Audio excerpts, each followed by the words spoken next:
Hi guys! Tonight we step into a world that almost disappeared without a trail.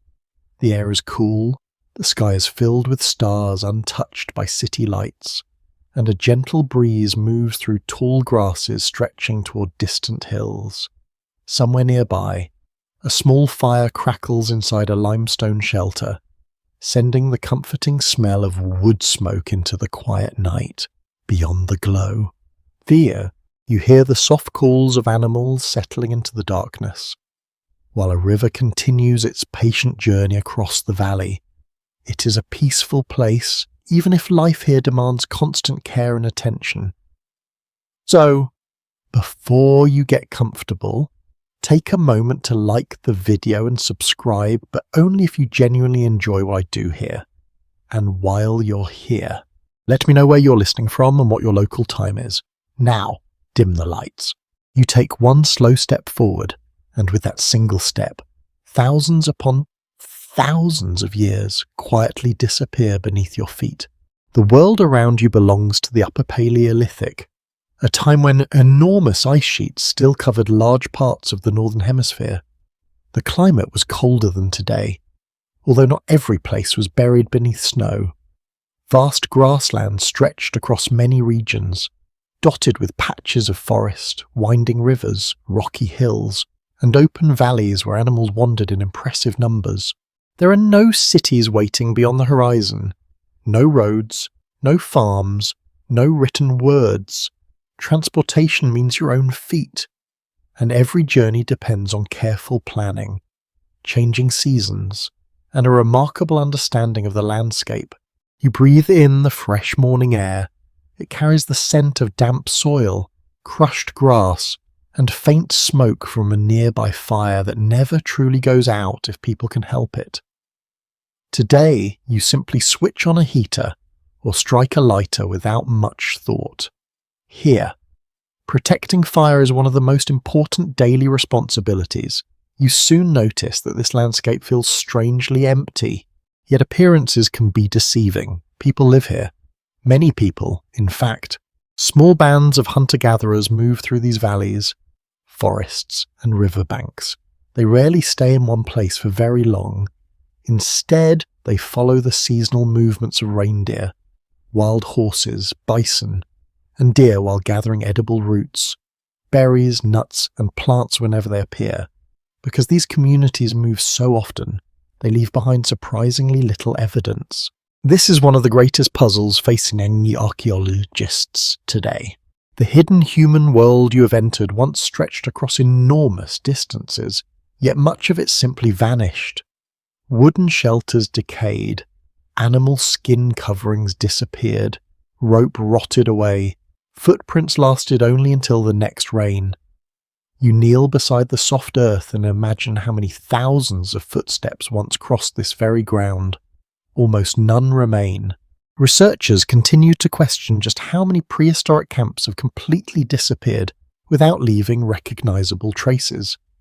Some historians suggest we have discovered only a tiny fraction of the places where ancient people actually lived, while others believe many more sites still wait beneath forests, river sediments, and modern landscapes. The uncertainty itself becomes part of the story. You continue walking toward a rocky hillside where a natural cave overlooks the valley below. Smoke drifts gently from its entrance, rising into the calm morning sky. As you draw closer, you hear quiet conversation. Children laugh softly while chasing one another around smooth stones. An older woman carefully scrapes an animal hide with a stone tool, removing small pieces of fat so the skin will become softer after drying. Nearby, another person reshapes the sharp edge of a flint blade with patient, controlled strikes. Nothing feels rushed. Every movement has been practiced many times before. Stone tools are among the most important pieces of evidence archaeologists find from this period. Flint blades, scrapers, burins, and carefully shaped spear points survive for thousands of years because a stone does not decay like wood or leather. Yet these tools tell only part of the story. The wooden handles attached to them are mostly gone, The woven carrying bags are gone. The clothing is gone.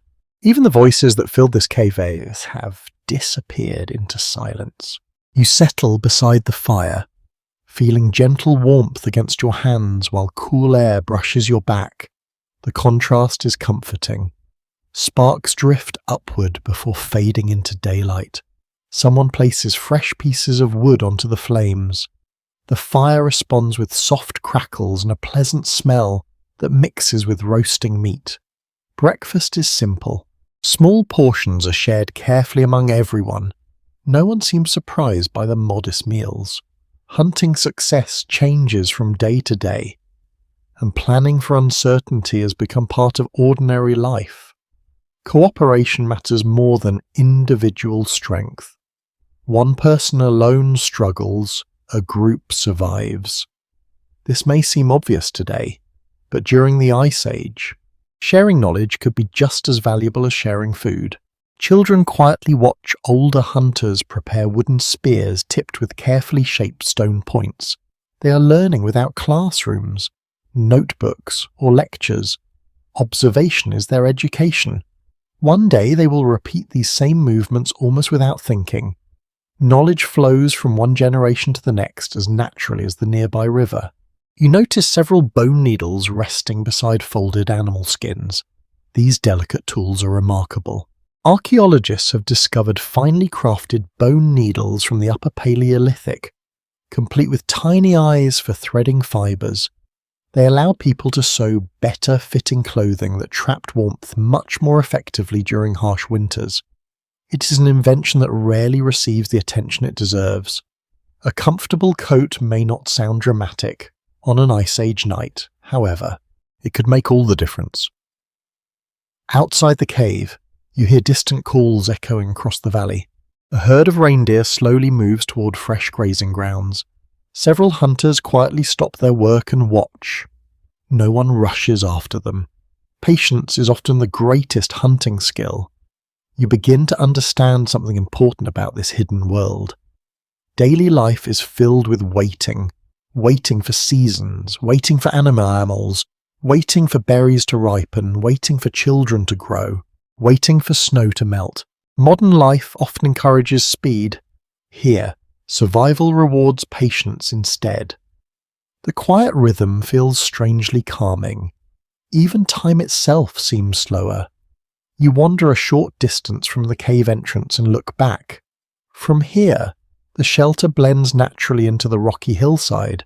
Smoke disappears against the pale morning sky. If everyone packed their belongings tomorrow, only scattered ashes, broken bones, and a few stone flakes might remain thousands of years later. Even those traces could become buried beneath soil, hidden by growing forests, or washed away by changing rivers. An entire community might become nearly invisible. That thought follows you as you continue your slow walk across the valley. The people living here will never build towering monuments. Their names will never appear in books, no statues will remember them. Yet their knowledge, their cooperation, and their quiet determination form part of a much longer human story. Without generations like these, patiently adapting to changing climates and passing skills from parent to child, the world you know today could never have emerged. You pause beside the river as sunlight begins warming the water. Tiny ripples sparkle across the surface. Birds sing from nearby trees. The cave fire continues burning gently behind you.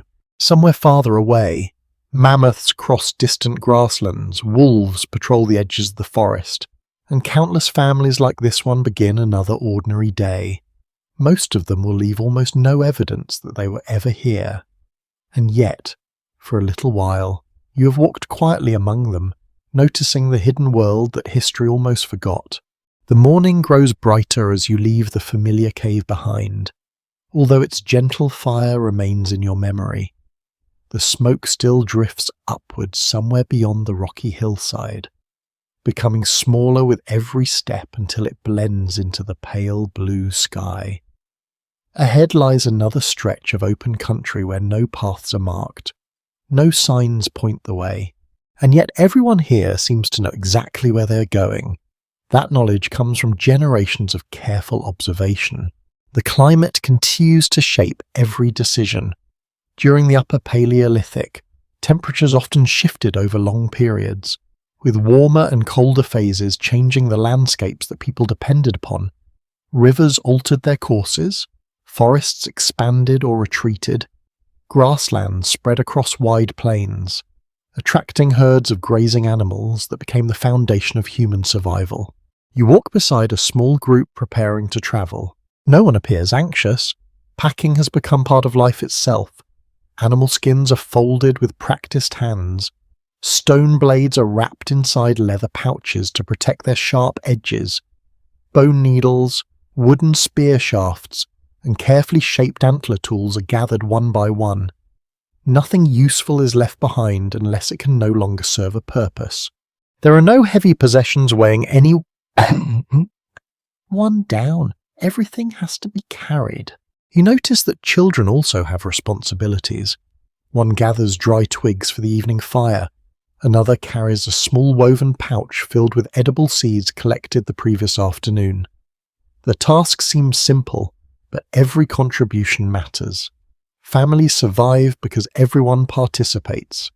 As the group begins moving, the only sounds are soft footsteps across grass, birds calling overhead, and the occasional rustle of wind through low shrubs. It feels peaceful, almost meditative. Today, many of us rely on maps stored inside our phones. Here, the landscape itself becomes the map. You look toward the distant hills and wonder how anyone could possibly remember such enormous territories. The answer slowly reveals itself. A twisted pine tree marks one valley entrance. A tall rock, shaped like an animal, stands near a river crossing and flowers bloom only in one meadow. A bend in the stream always attracts deer during late summer. Each detail becomes another page in an unwritten guidebook carried entirely inside the mind. Scholars remain divided on exactly how prehistoric people mentally organized these vast landscapes. Some researchers believe knowledge was passed through repeated journeys during childhood, while others think stories and spoken traditions helped preserve roots across many generations. Whatever the method, it worked remarkably well. You continue walking until fresh hoofprints appear in damp ground beside a stream. Several adults immediately stop. No one speaks loudly. Instead, they crouch low, studying the prints with quiet concentration. You kneel beside them. The impressions belong to reindeer. The edges remain sharp, meaning the animals passed recently. Nearby grass has been bent in one direction, and small droppings still look fresh. To modern eyes, these clues might seem insignificant. To experienced hunters, they reveal an entire story. The herd is healthy. It includes young animals. It has been moving steadily toward higher grazing land. You begin following the tracks, although not too closely. Hunting does not always mean chasing. Often it means understanding. People learn where animals drink, where they rest, and how changing weather influences their movements. Patience often brings better results than speed. This careful observation represents one of humanity's greatest survival skills. Long before written science, careful watching became a form of knowledge. A small boy quietly points toward broken branches farther ahead. His father smiles with quiet approval. The lesson continues without a single formal explanation. Learning happens through shared experience. Hours pass gently. The sun climbs higher, warming your shoulders while cool breezes continue flowing across the open valley. Wildflowers sway among tall grasses, attracting buzzing insects that drift lazily from blossom to blossom. Eventually, the travelers stop beside a shallow river. Fresh water is always valuable. People kneel to drink with cupped hands while others refill skin containers nearby. Several women begin gathering edible plants growing along the damp banks. Hunter-gatherers depended upon far more than meat alone. Roots, berries, nuts, mushrooms, seeds, and leafy plants provided essential nutrition throughout the year. Different seasons offered different opportunities, requiring an impressive understanding of local ecosystems. Researchers continue examining evidence about exactly how much plant food contributed to prehistoric diets in different regions. Archaeological discoveries suggest considerable variety depending on climate and available resources. One woman carefully avoids a plant growing only a few steps away. Its leaves appear harmless enough, yet everyone knows not to touch it. Knowledge like this cannot be guessed. It must be learned. You think about supermarkets where every item arrives neatly labelled. Here, every meal begins with memory. As afternoon approaches, clouds drift lazily overhead, casting moving shadows across the grasslands. Far in the distance, you finally see them. A herd of wild horses grazes peacefully. Their coats shine beneath the sunlight as foals remain close to their mothers. No one rushes toward them. The hunters simply watch. Wind direction matters. Distance matters. Animal behavior matters. You notice one experienced hunter picking up a handful of loose grass before releasing it into the air. Tiny blades drift sideways. The wind is favourable. Small actions like this rarely appear in history books, yet they probably happened thousands upon thousands of times. These forgotten moments filled everyday life. Among the equipment, you notice something unusual. One hunter carries a smooth piece of red mineral tucked inside a leather pouch. It is red ochre. Archaeologists have found evidence that prehistoric people collected and transported ochre over surprisingly long distances. It may have been used for body decoration, preserving hides, artistic expression, or symbolic purposes.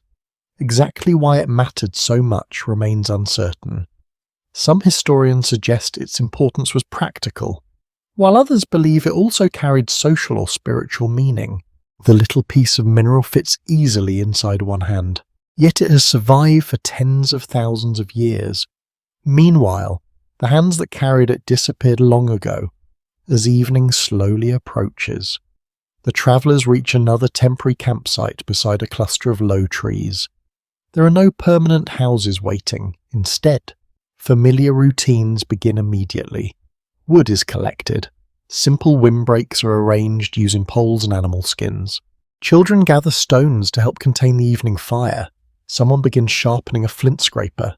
Another carefully stretches damp hide across wooden supports. Every movement seems ordinary. Perhaps that is exactly why so little evidence survives. Extraordinary events are rare. Ordinary days fill history. The fire finally comes alive once again. Golden light flickers across faces while smoke rises gently into the cooling evening air. The smell of roasting food mixes with fresh earth and crushed pine needles beneath your feet. Above you, the first stars quietly return. You realize this campsite may exist for only a few nights before everyone continues following the seasons once again. After they leave, rain will flatten the grass, wind will scatter ashes, animals will wander through, years will pass, then centuries. Eventually almost nothing visible will remain, and yet laughter will have echoed here. Meals will have been shared. Children will have learned another lesson about tracks, weather, or safe plants. A family will have rested beneath these same stars. You sit beside the warm fire, listening to the gentle crackling that has accompanied people through countless evenings just like this one. The journey has only begun, and already you can sense how much of humanity's story exists not inside great monuments, but within these quiet moments that almost disappeared forever. Morning arrives slowly, almost politely, as pale light spreads across the campsite. The fire that burned brightly through the night has settled into a bed of glowing embers. A thin ribbon of smoke rises into the cool air, carrying the familiar scent of ash and wood. You pull an animal skin a little closer around your shoulders, appreciating the lingering warmth before stepping into another quiet day. The campsite begins to stir. Someone feeds small branches into the fire, and tiny flames eagerly return. Another person walks toward the river carrying skin containers for fresh water. Children stretch sleepily before gathering close to the hearth, where breakfast is already beginning to take shape. The fire sits at the center of everything. It provides warmth during the cold mornings. It cooks food that would otherwise be difficult or unsafe to eat. It hardens the tips of wooden spears. It dries damp clothing after rain. Perhaps just as importantly, it brings people together. Long before villages or cities existed, the hearth created a place where families naturally gathered. Archaeologists have uncovered ancient hearths at many prehistoric sites. Layers of charcoal, burned bone, ash, and heated stone often provide valuable clues about daily life. These quiet circles of blackened earth become some of the clearest signs that people once paused here, even when almost everything else has disappeared. You kneel beside today's fire and notice how carefully it is managed. No one simply throws logs into the flames. Dry wood burns differently from green branches. Thicker pieces are added slowly. Small twigs encourage the fire to spread without creating unnecessary smoke. Even children watch these decisions with careful attention. Today, starting a fire often takes only a few seconds, thousands of years ago. Losing a well-tended fire could create serious problems, although people knew ways to make new flames.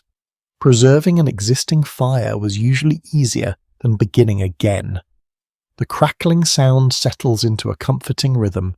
You almost forget how much knowledge sits inside such an ordinary activity nearby. Several people prepare the morning meal. Pieces of roasted meat left from yesterday are warmed over the fire. Edible roots gathered beside the river are placed among hot stones. A handful of nuts is shared between several children, each receiving a small portion without complaint. Nothing is wasted. Every successful hunt represents many hours of effort.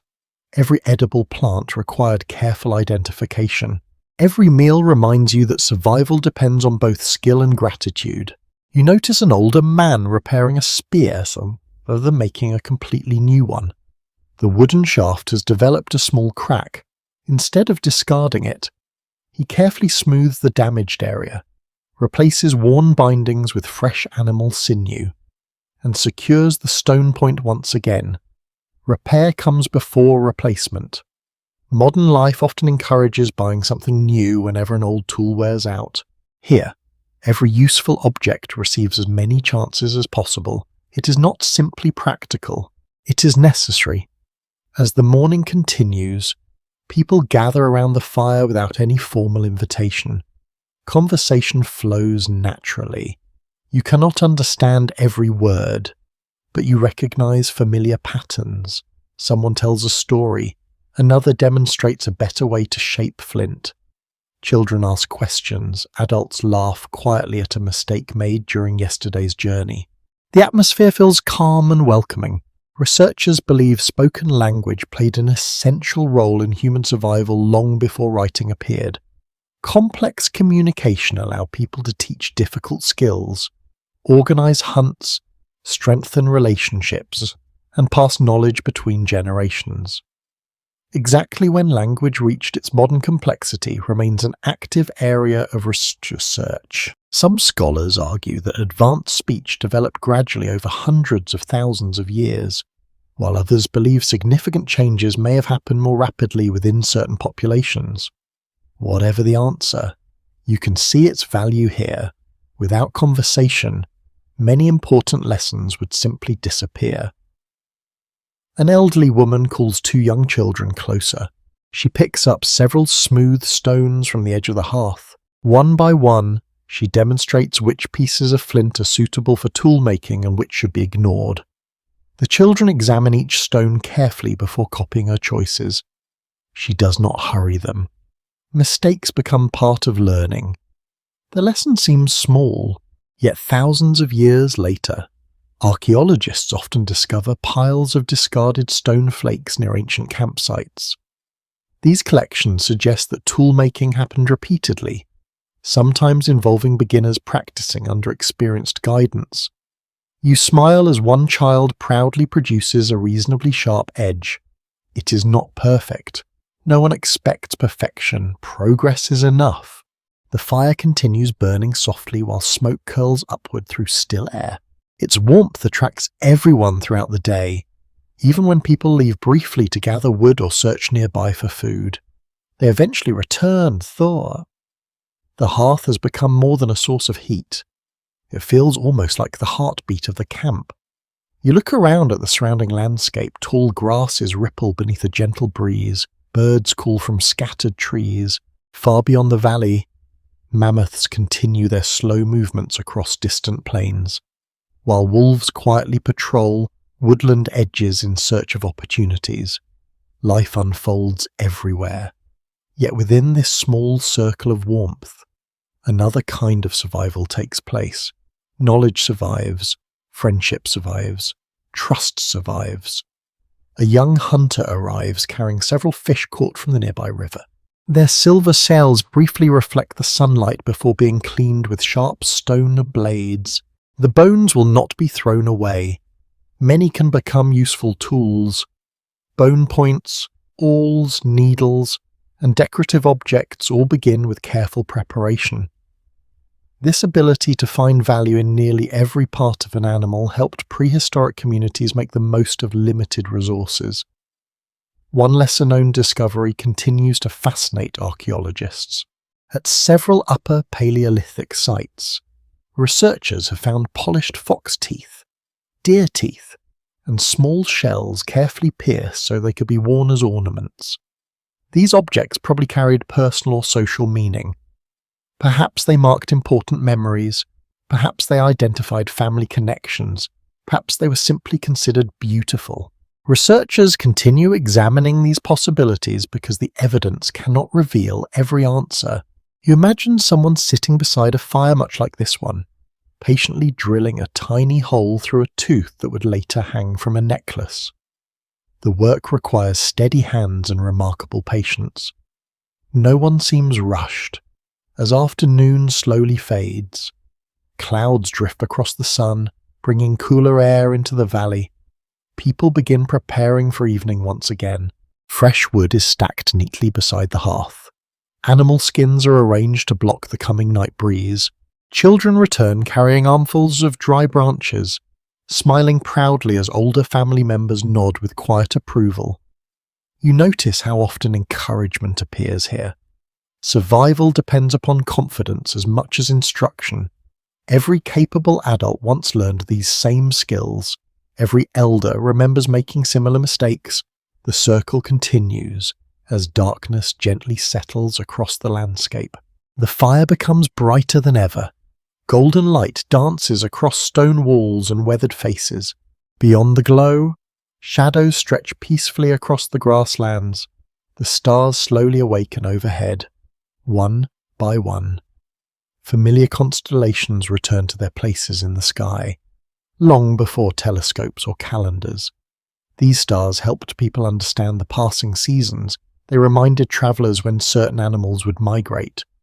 They hinted at changing weather.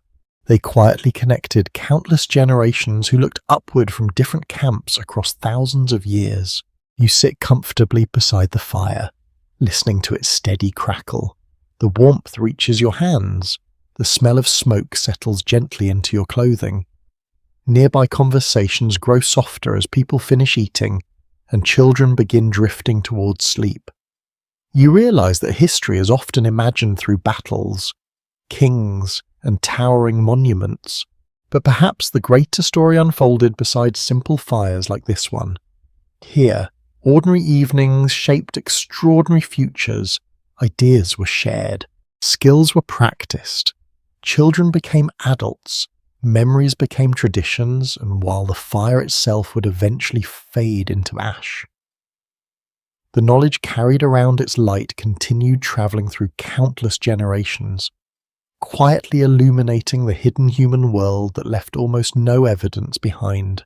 The first light of dawn slips quietly across the valley, touching the tops of distant hills before reaching the little campsite. The fire has been fed once again, and its gentle warmth spreads through the cool morning air. You sit for a moment with your hands extended toward the glowing coals, listening to birds beginning their daily songs while a faint breeze carries the scent of damp earth and pine. Today feels unhurried. No one speaks loudly. There is work to be done. but there is no sense of panic. Survival in this world depends less on rushing and more on steady attention. You soon discover that one of the most valuable skills in this community is not hunting or gathering. It is making the tools that make everything else possible.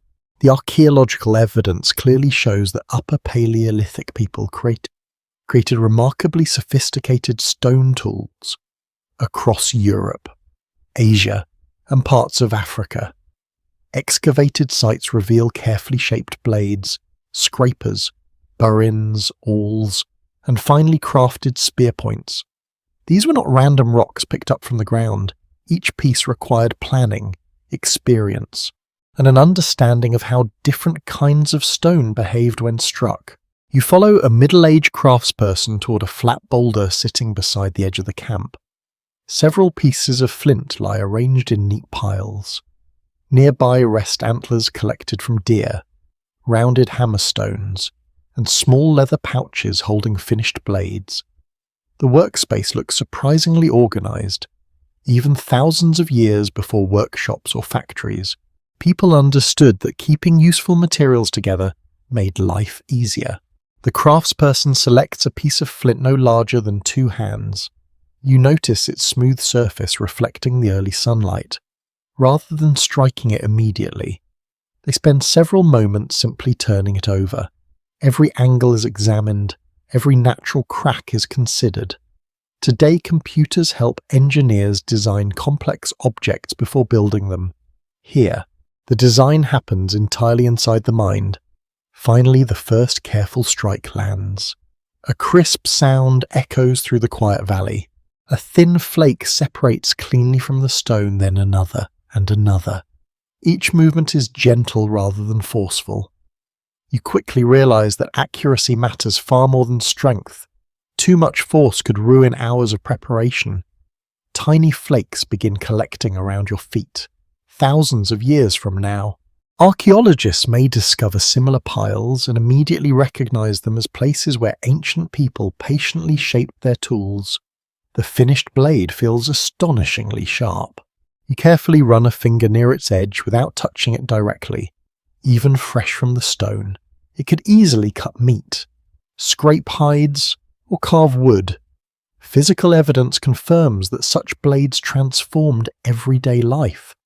They allowed hunter-gatherers to process animals more efficiently, prepare clothing, shape wooden equipment, and perform countless ordinary tasks that rarely receive attention in history books. You look around the campsite, almost every object depends on another object. The spear depends on the stone point. The point depends on skilled knapping. The clothing depends on scrapers that prepare hides. The shelter depends on cutting tools that shape wooden poles. One invention quietly supports many others, nearby. Another member of the group begins working with bone collected from yesterday's meal. Long leg bone of a deer has already been cleaned. Now it is carefully split into narrow sections using stone blades. Small fragments are slowly shaped into slender points. One will become a sewing needle, another may serve as an awl for piercing leather. Bone is lighter than stone in many situations and surprisingly durable when prepared correctly. One small detail often surprises people. Some Upper Paleolithic bone needles are so finely crafted that they closely resemble needles used by much later farming societies. Their tiny eyes are smooth enough to hold thread made from animal sinew or plant fibers. Holding one in your hand, you cannot help but admire the remarkable precision. Someone invested many quiet hours creating such a simple object. You hear children laughing a short distance away. Curiosity draws you toward them. An elder has gathered several youngsters beneath the shade of a large tree. Instead of giving instructions through long speeches, the elder simply begins making another stone tool. The children watch every movement. Occasionally one attempts to copy the action using smaller stones. Some pieces break badly, others produce promising flakes. No one becomes frustrated. Learning here happens one careful attempt at a time. Researchers have not reached a consensus on exactly how long it took young people to master advanced tool-making. Some specialists believe expertise required many years of observation and practice. while others suggest individuals could become competent much earlier if surrounded by experienced teachers from childhood. Watching these children, the ideas seem possible. You continue your slow walk through the camp. The sounds of steady work blend together into a peaceful rhythm, stone tapping against stone, wood gently scraped smooth, animal hides stretched across wooden frames, soft conversation drifting through the morning air. Even the wind seems to move in harmony with these familiar routines. A young woman kneels beside a partially finished spear shaft. She slowly rotates the wood over warm embers. The heat is gentle. Too much would burn the wood. Too little would have no effect. After warming it, she presses the shaft against her knee, correcting a slight bend that would make throwing less accurate. You'd never considered that straightening wood could require such patience.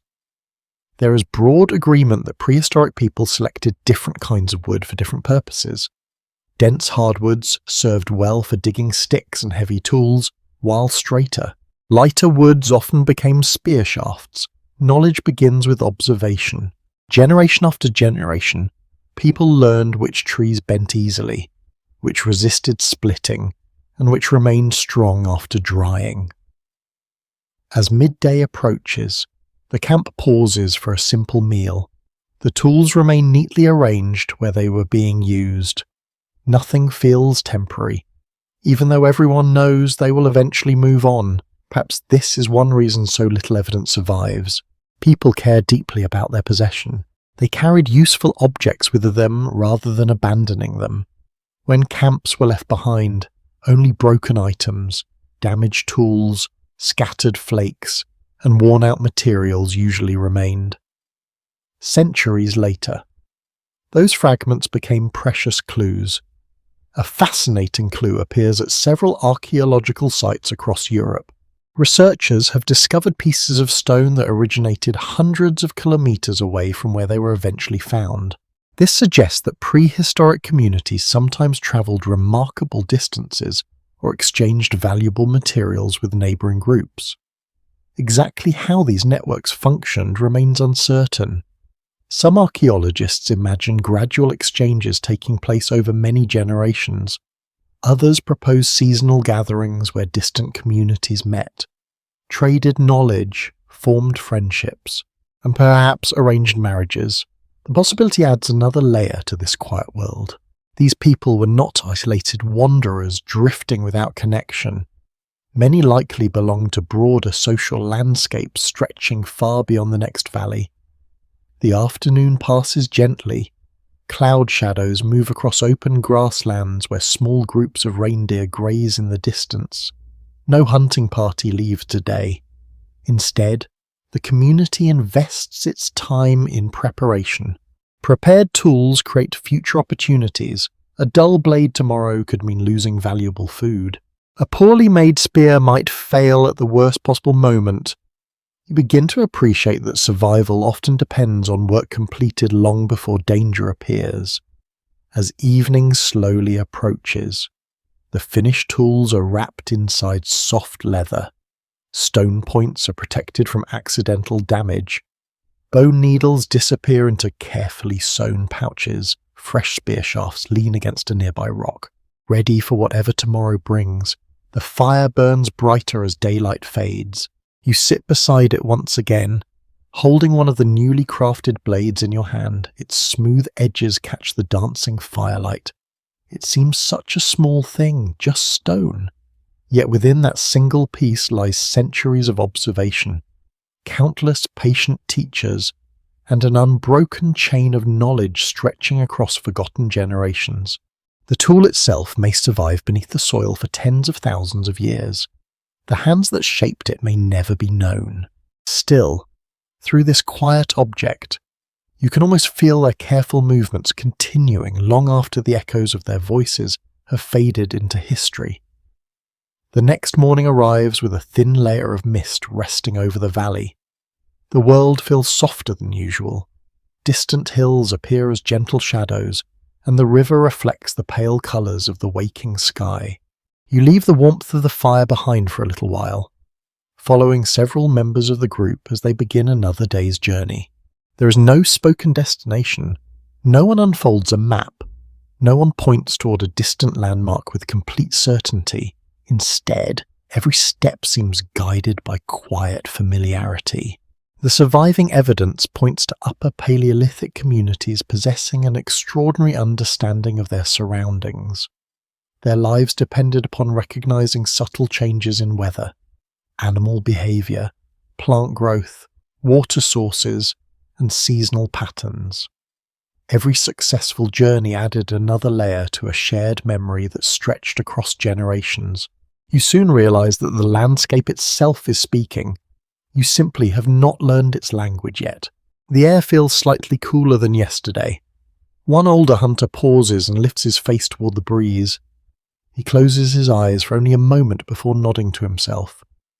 You wonder what he noticed. Perhaps the scent of approaching rain. Perhaps moisture carried from a distant marsh. Perhaps nothing more than years of experience quietly working in the background. Today, weather forecasts appear on our phones hours before a storm arrives. Here, the wind itself offers the first prediction. As you continue walking, the ground changes beneath your feet. The soft grass gives way to patches of damp earth. Small pools of water glisten between clusters of reeds. Birdsong becomes louder. Several ducks rise suddenly into the air, their wings producing a quick rush of sound before they disappear across the marsh. No one startles. The people around you expected them. Everything has its season, everything has its place. A young girl kneels beside the edge of the wet ground and gently points towards several green plants. An older woman smiles and begins collecting them. You crouch nearby. The leaves appear ordinary, without guidance. You would probably walk straight past them. Experience transforms ordinary plants into valuable food. Excavated sites consistently reveal that prehistoric diets included a wide variety of gathered foods alongside meat. Charred seeds, plant remains, grinding stones from later periods, and microscopic traces preserved on ancient tools all help researchers understand just how knowledgeable these communities were about their environments. The gathering continues slowly. No one strips the area completely. Only mature plants are collected. Smaller ones remain untouched. Whether this careful approach developed through deliberate planning or simple experience is difficult to know, but it allows useful resources to return again in future seasons.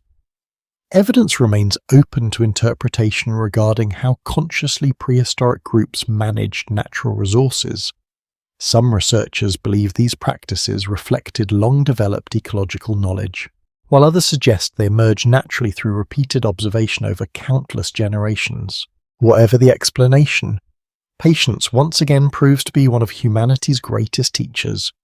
You leave the marsh and continue toward a narrow forest. The air changes immediately, becomes cooler beneath the trees. The smell of damp leaves replaces the scent of open grasslands. Sunlight filters through branches, creating shifting patterns across the ground. Every sound becomes softer. Even your footsteps seem quieter here. You notice several adults slowing their pace. The forest contains different opportunities and different risks. Small game animals often move through these woods. So do wolves. Fresh tracks appear beside a fallen tree. The prints belong to a deer. You recognize them now. Your days spent traveling with the group have already begun teaching your own eyes. One hunter gently touches the edge of a print. The soil still feels slightly moist where the hoof pressed into it. The animal passed not long ago.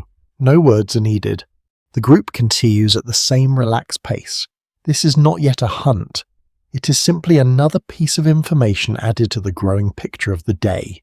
One curious observation comes from archaeological studies of prehistoric footprints discovered in a handful of remarkable locations, at places where ancient tracks survived in hardened sediment. Researchers found evidence that adults and children often traveled together, suggesting learning happened during ordinary journeys rather than separate lessons. You smile at the thought. Perhaps children thousands of years ago asked just as many questions as children do today. Perhaps adults occasionally answered with patient smiles instead of long explanations. The forest gradually opens into a rocky hillside. Several large boulders create natural shelters from wind and rain.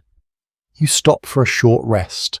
Someone produces a small pouch containing dried berries gathered weeks earlier.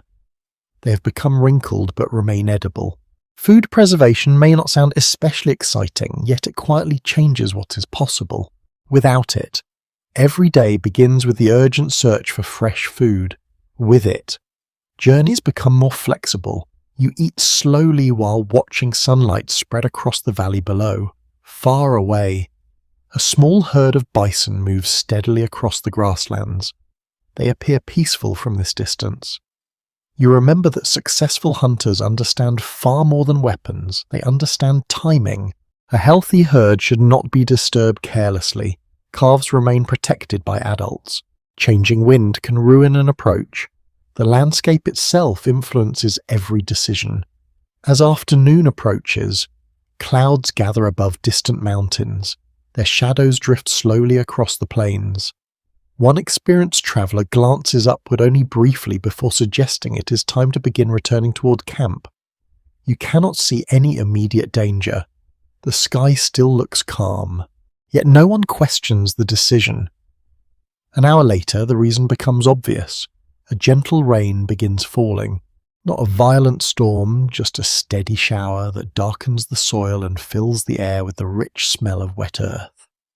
You pull an animal's skin over your shoulders. The droplets produce a soft rhythm against the leather. Nearby, children laugh quietly as tiny streams begin flowing around smooth stones. Rain changes everything.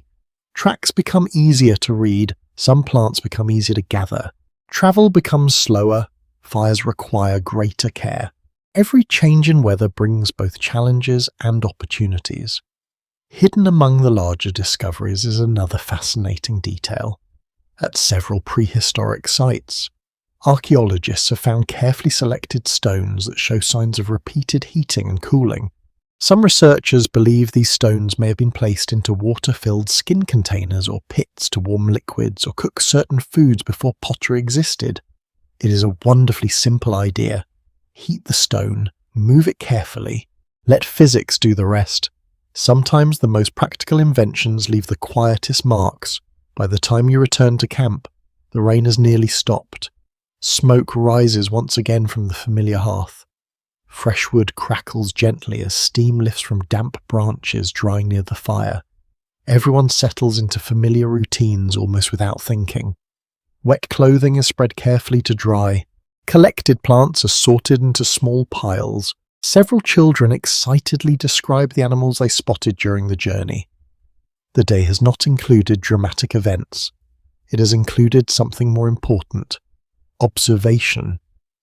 You begin to understand that the hidden world of prehistoric people was built upon countless tiny discoveries made every single day. A different bird call, a fresh set of tracks, a new patch of edible plants, a changing wind, a cloud forming over distant hills.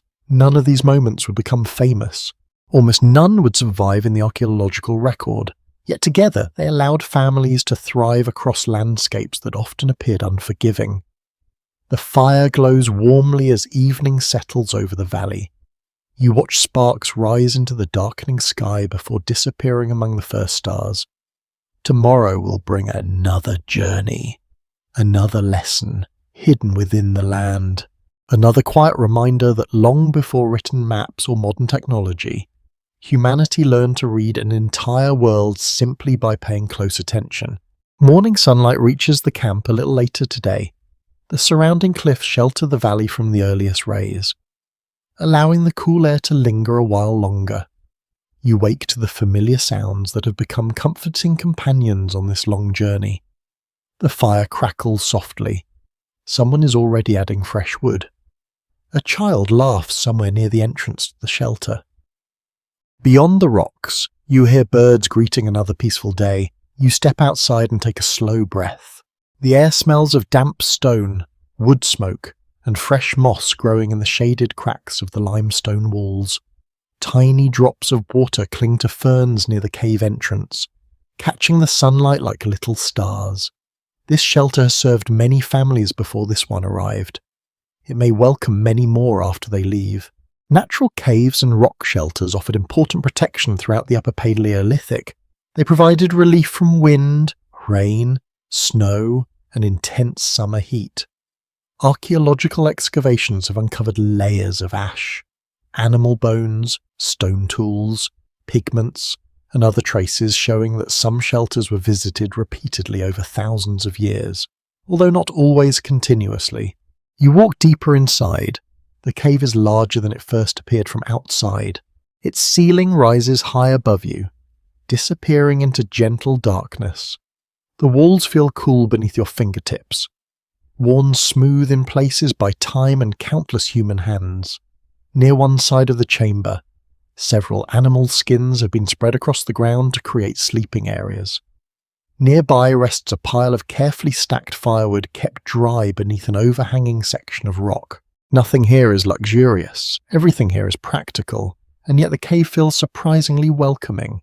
You notice that people naturally organize the space. Cooking happens close to the fire. Tool-making takes place where daylight reaches the entrance. Sleeping areas remain slightly farther back where the temperature stays more stable.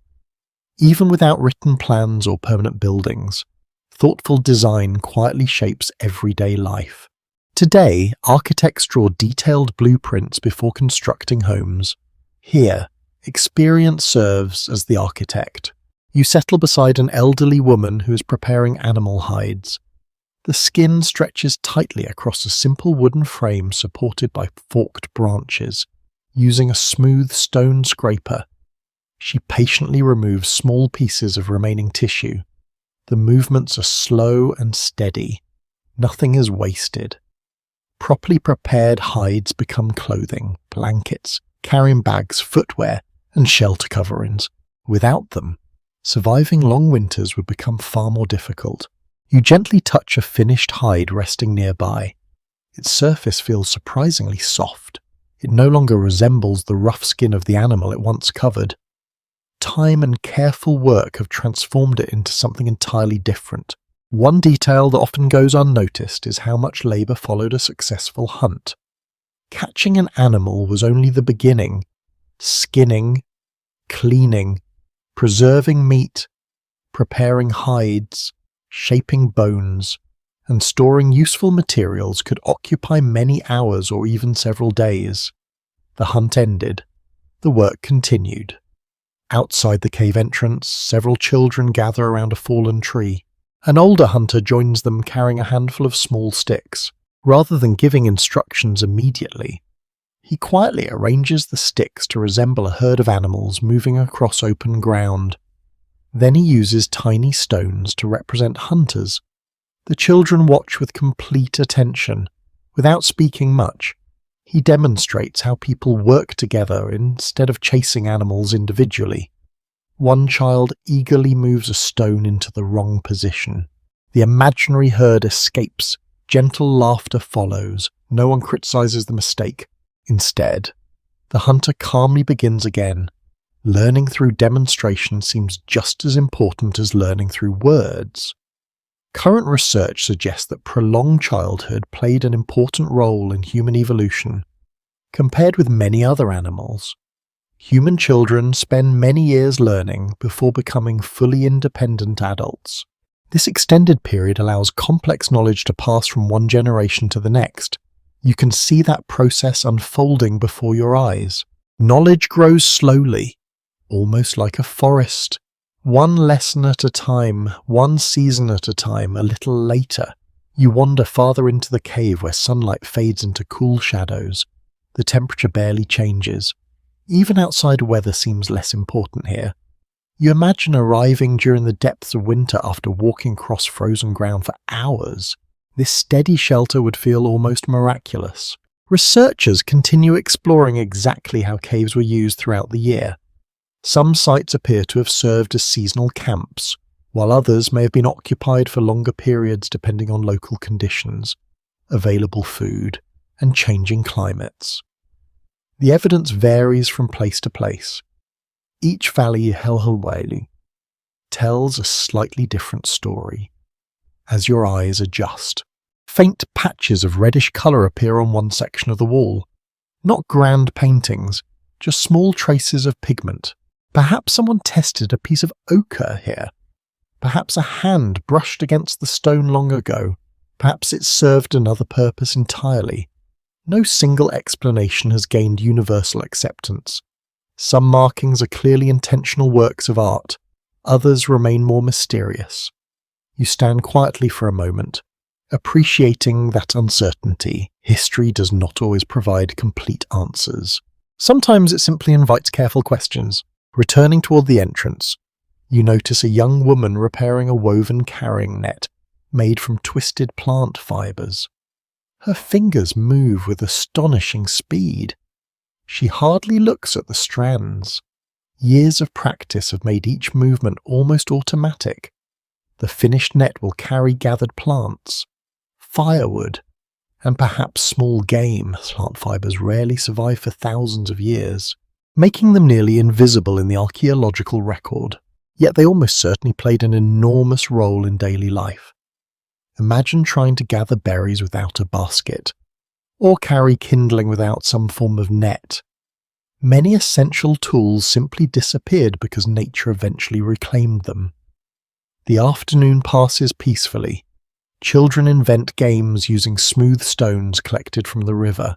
One group competes to toss them into a small circle scratched into the dirt. Another balances flat stones into tiny towers before laughing as they tumble down.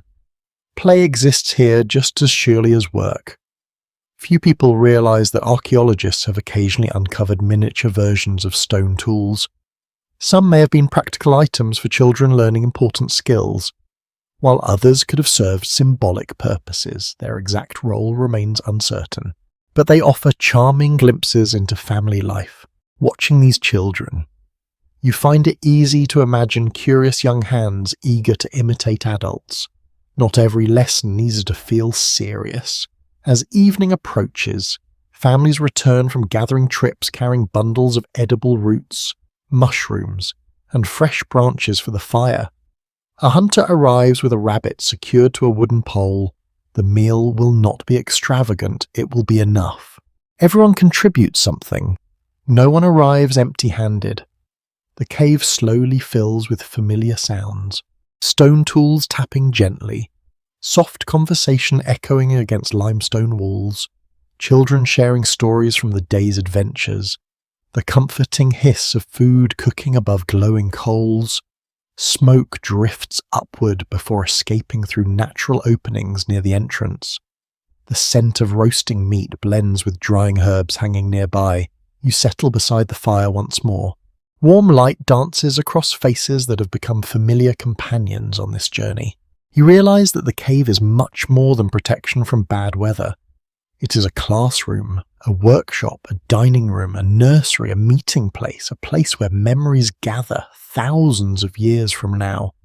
Archaeologists may recover scattered stone tools, broken bones, tiny charcoal fragments, and perhaps a few traces of pigment from this shelter. Those discoveries will be valuable, but they can never fully capture what happened here. They cannot preserve the laughter of children. They cannot record quiet encouragement offered by grandparents. They cannot reveal every story told beside the fire while darkness settled outside. Those moments belong to living people, ordinary people, families who loved, learned, worried, celebrated, and rested beneath these ancient stone ceilings. As night gently embraces the valley once again, the fire continues its calm rhythm. Its glow reaches the cave walls just as it has for countless evenings before. You close your eyes for a moment and listen. The crackling flames, the distant wind outside, the steady breathing of a peaceful community preparing for sleep. It is a sound that echoes across thousands of years, reminding you that home has never depended solely on walls. Sometimes, home is simply the place where knowledge, kindness, and warmth are shared before another day begins. The morning begins beneath a sky so clear that every distant ridge seems closer than it truly is.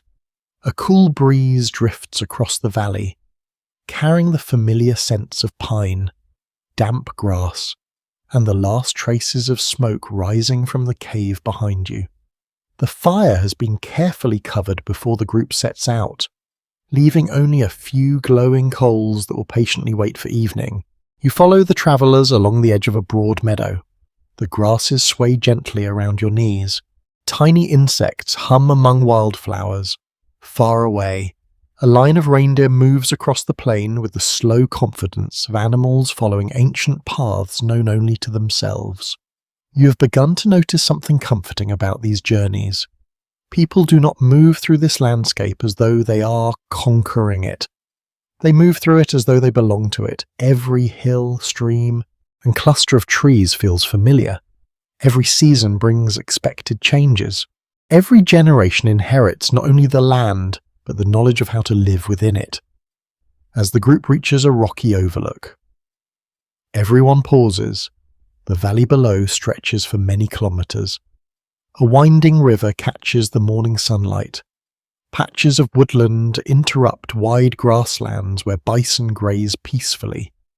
The view is magnificent, yet your attention is drawn somewhere else. Several adults quietly study the opposite hillside. At first you see nothing unusual. Then one of them gently points. Small figures move in the distance. They are people, not members of your own travelling group. Just as your own camp follows seasonal routes, other communities also travel across these vast landscapes. Europe and Western Asia during the Upper Paleolithic were not empty wildernesses. Human populations were small compared with today, but they occupied surprisingly large territories connected by rivers, migration routes, and familiar hunting grounds. No one immediately approaches, no one immediately retreats. Instead, everyone watches. Distance itself becomes part of communication. The other group has noticed you as well. For several quiet moments, nothing happens. The only sounds are wind brushing through dry grass and birds circling high above the valley.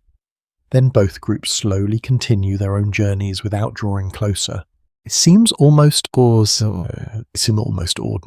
Perhaps it is. You find yourself wondering how often encounters like this happened. The answer remains difficult to measure. Population estimates for prehistoric Europe vary considerably because so little evidence survives. Entire generations may have lived in landscapes that left almost no trace beyond scattered stone tools and forgotten campfires. The missing evidence leaves fascinating gaps. Were meetings between groups frequent, rare, friendly, cautious? The archaeological record offers hints rather than certainty. As you continue walking, one of the younger travellers notices something lying beside the path. It is a small piece of flint unlike any stone found naturally in this valley. An older hunter picks it up, turning it carefully beneath the sunlight. He smiles. Someone has worked this material before. Its edges bear the unmistakable marks of skilled hands. One tiny artifact tells an unexpectedly large story.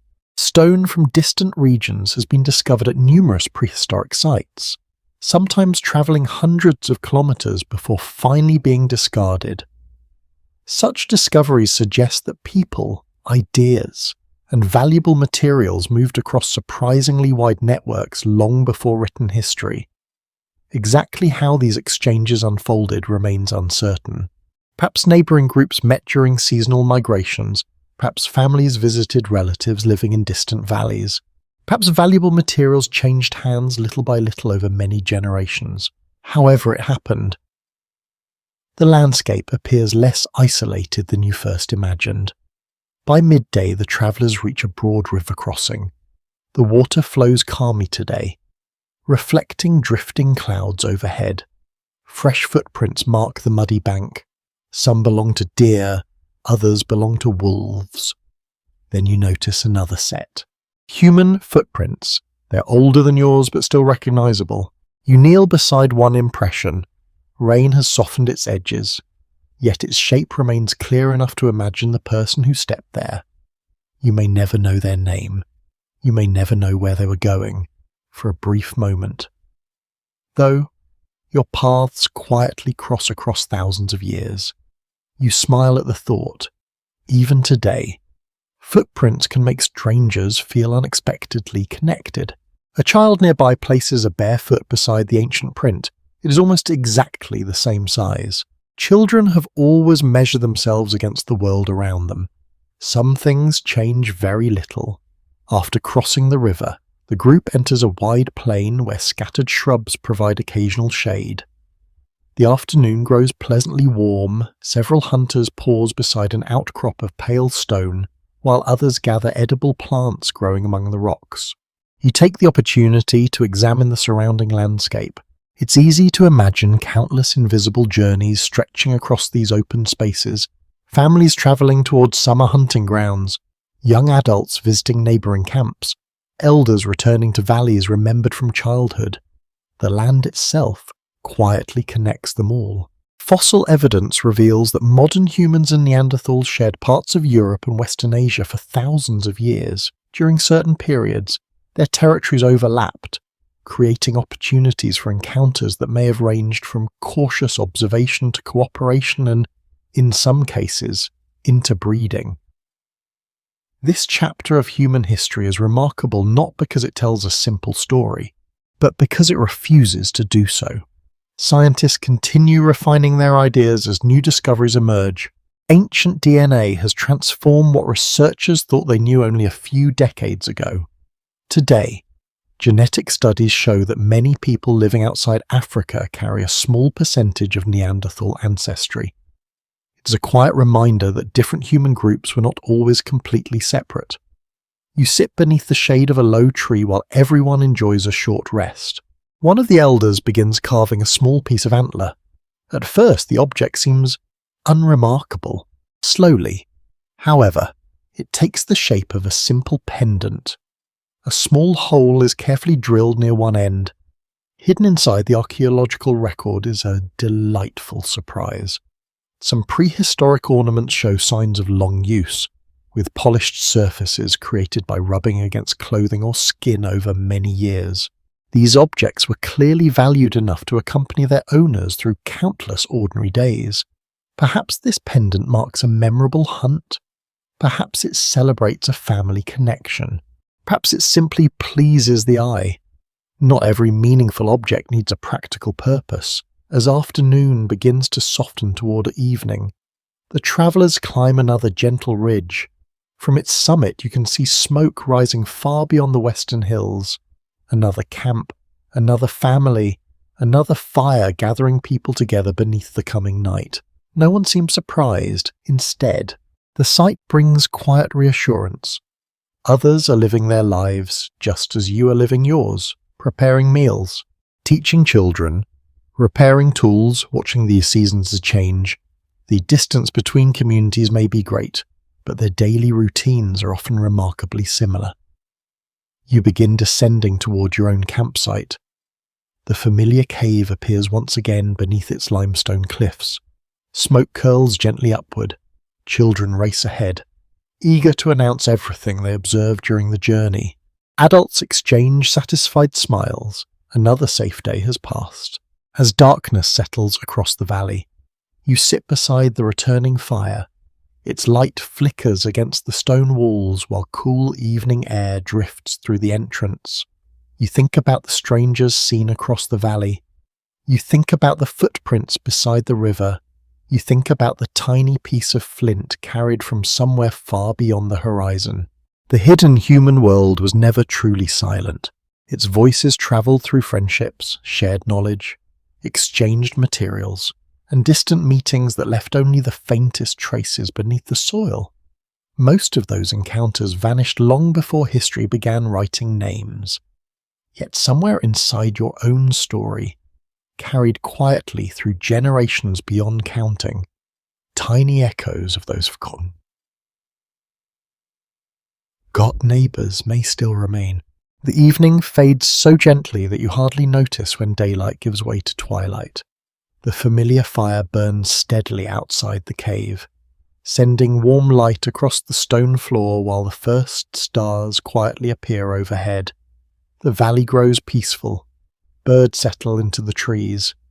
The distant calls of reindeer become softer. Even the breeze seems to slow as though the whole landscape is preparing for rest. You remain beside the fire a little longer than usual. No one appears eager to sleep. Instead, several people reach for small objects tucked safely inside leather pouches. At first they seem ordinary enough. A smooth shell, a polished animal tooth, a rounded pebble streaked with deep red.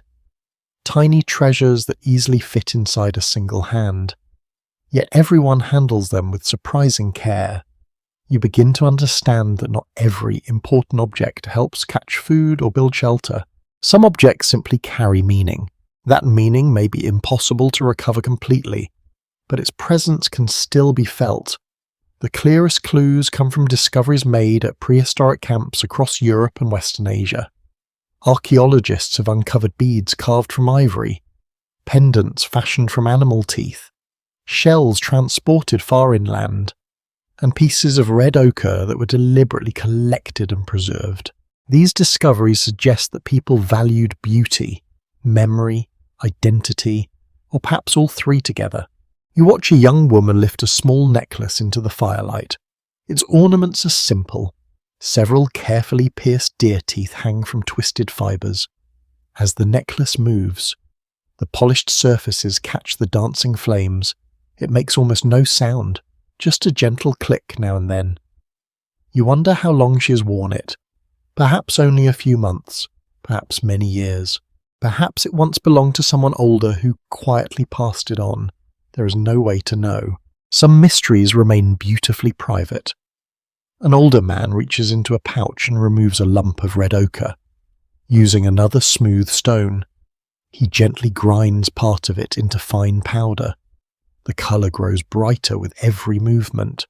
Soon a small pile of rich crimson dust rests on a flat rock. A little water is added.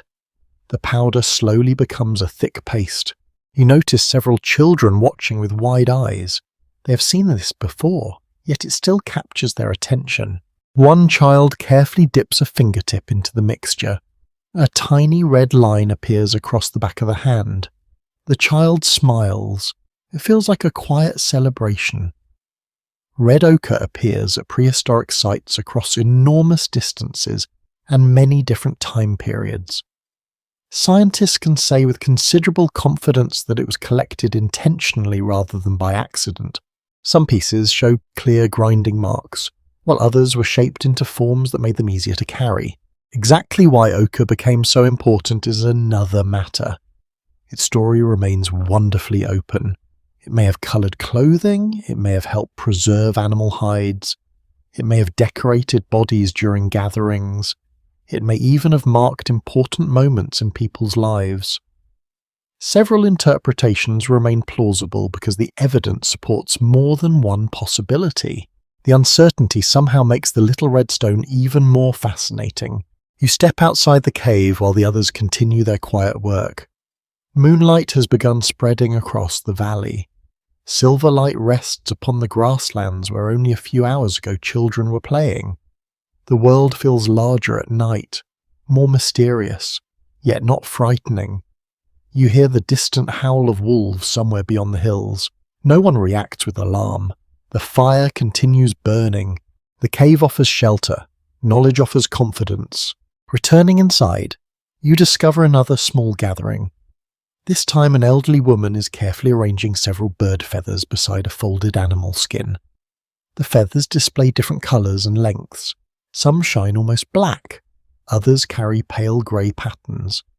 She studies them thoughtfully before tying two of them together with fine sinew. You might smile to learn that feathers rarely survive in archaeological sites because they decay so quickly. Their absence does not mean prehistoric people ignored them.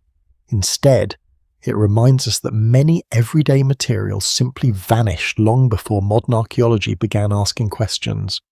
Sometimes the greatest challenge is not interpreting what survives, it is imagining everything that disappeared. The fire pops softly. A shower of tiny sparks rises toward the ceiling before fading into darkness. Nearby. Someone begins humming a quiet melody. There are no instruments, only a gentle human voice filling the shelter. You cannot know what the words mean. Perhaps they tell an old story, perhaps they help children fall asleep, perhaps they remember someone no longer present. Music leaves almost to fossils. Yet it would be surprising if people who spoke laughed and shared stories never sang. Many researchers believe vocal traditions likely formed an important part of community life.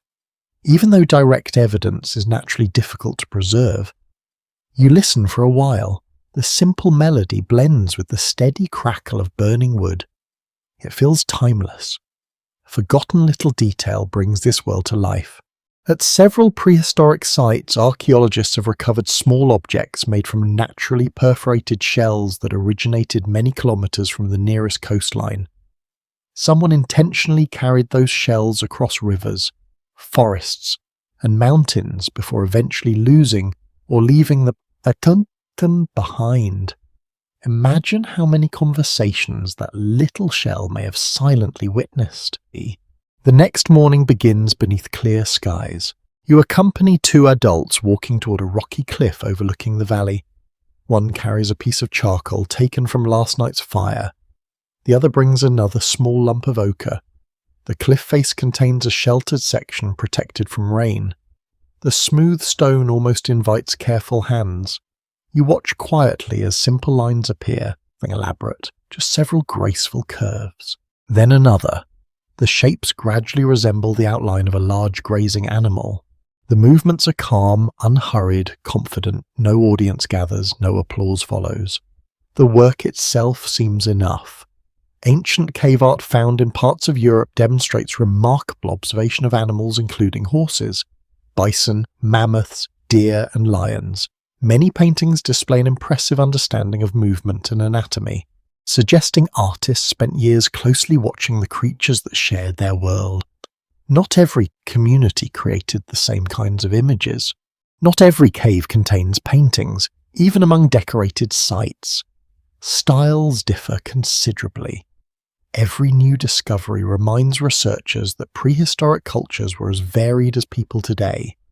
You sit back against the warm stone and look across the valley. The artist has already finished. No signature remains. No explanation is offered. Perhaps none's needed. The drawing joins the landscape as naturally as the wind moving through the grass. As afternoon sunlight spreads across the cliffs, you think about how easily meaning slips away with time. A necklace survives. Its story does not. Ochre remains. The hands that mixed it are forgotten. A painted animal endures on stone. The voice explaining it disappears into silence. Even so, these quiet traces accomplish something extraordinary. They remind you that these people were not only surviving, they were noticing beauty. They were remembering. They were creating.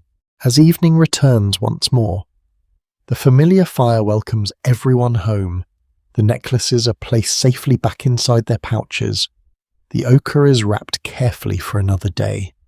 Children curl beneath warm hides while soft conversation drifts through the cave. Outside, stars slowly brighten above the ancient valley.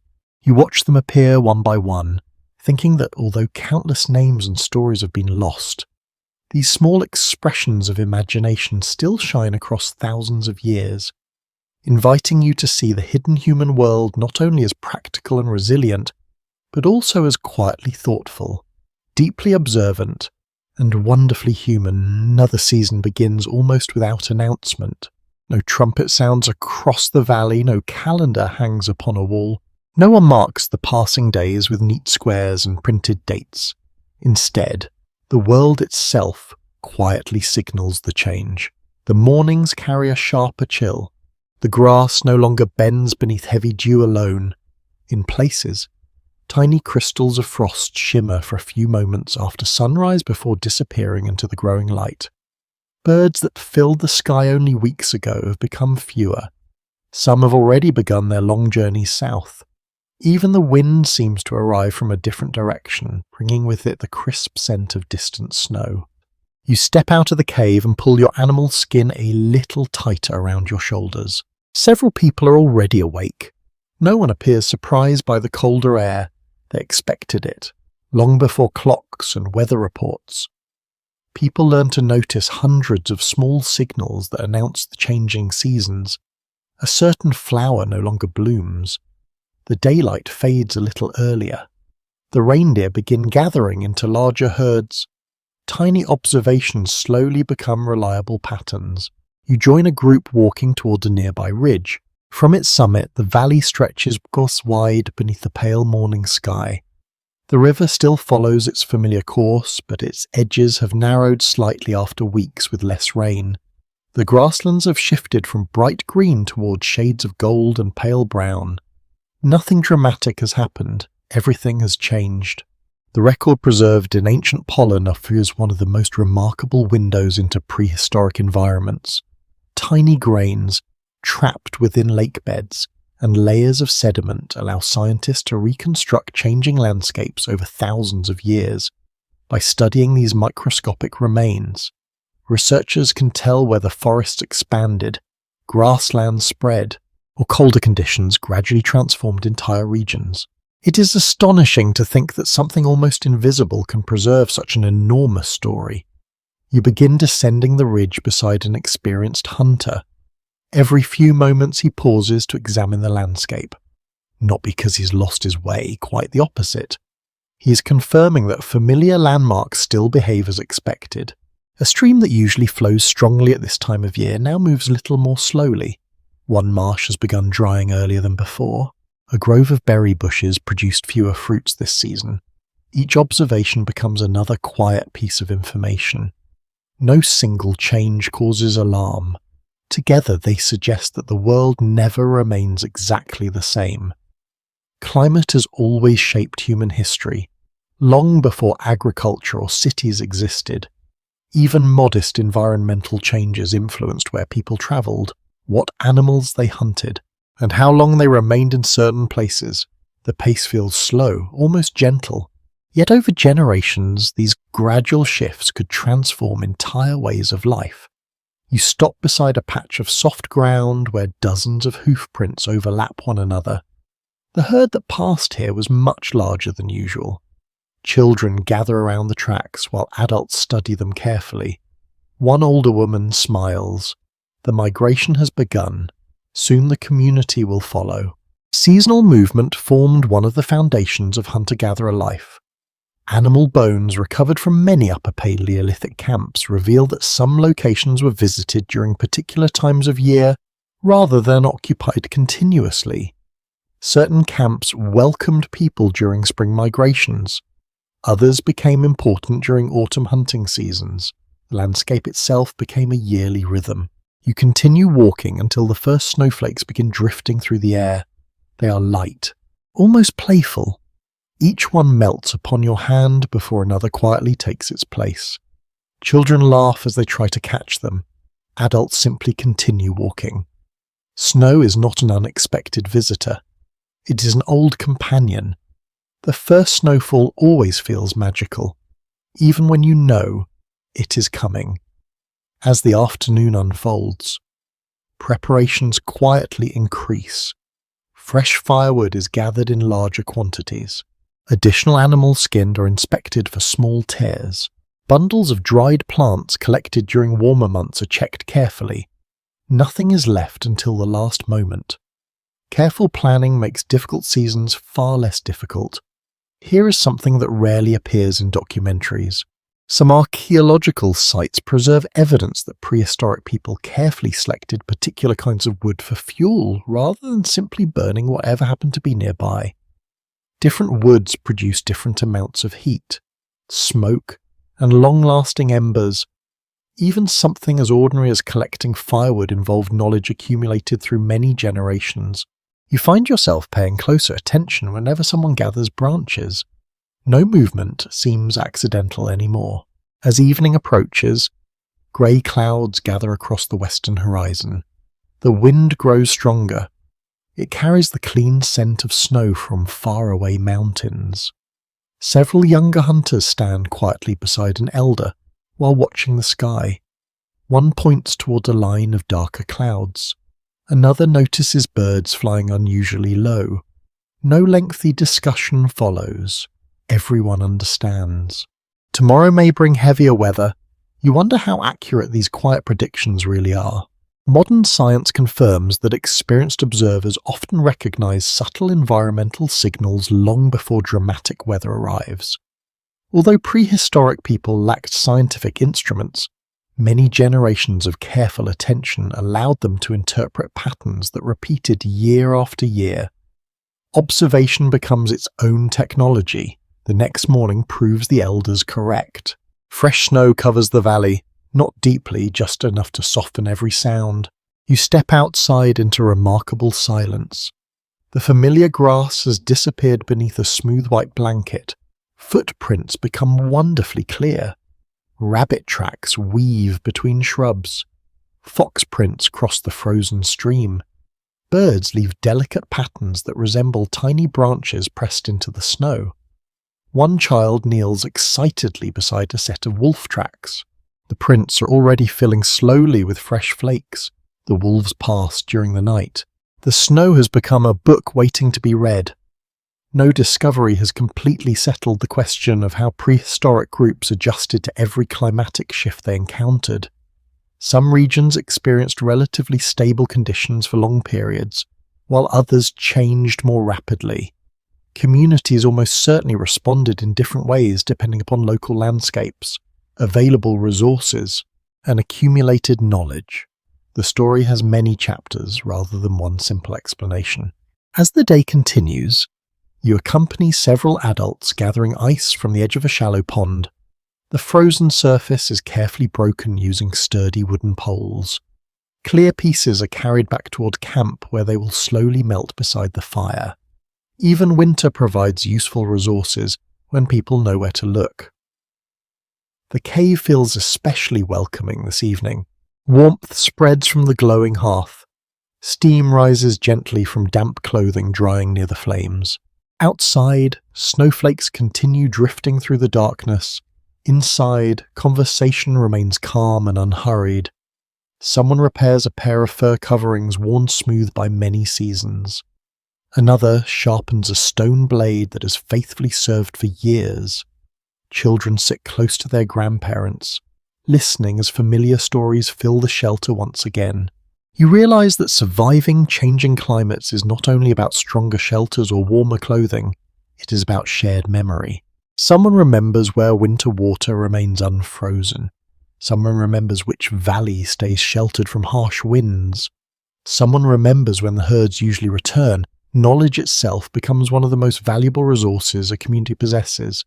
You hold your hands toward the fire, while snow quietly gathers outside the cave entrance. The warmth reaches your fingers. The smell of smoke settles gently into the air. Beyond the stone walls, another Ice Age winter slowly unfolds. Inside, patience, cooperation, and generations of remembered experience continue doing what they have always done. They help ordinary families greet another changing season with quiet confidence, proving once again that humanity's greatest adaptation was never simply enduring the world, but learning how to understand it.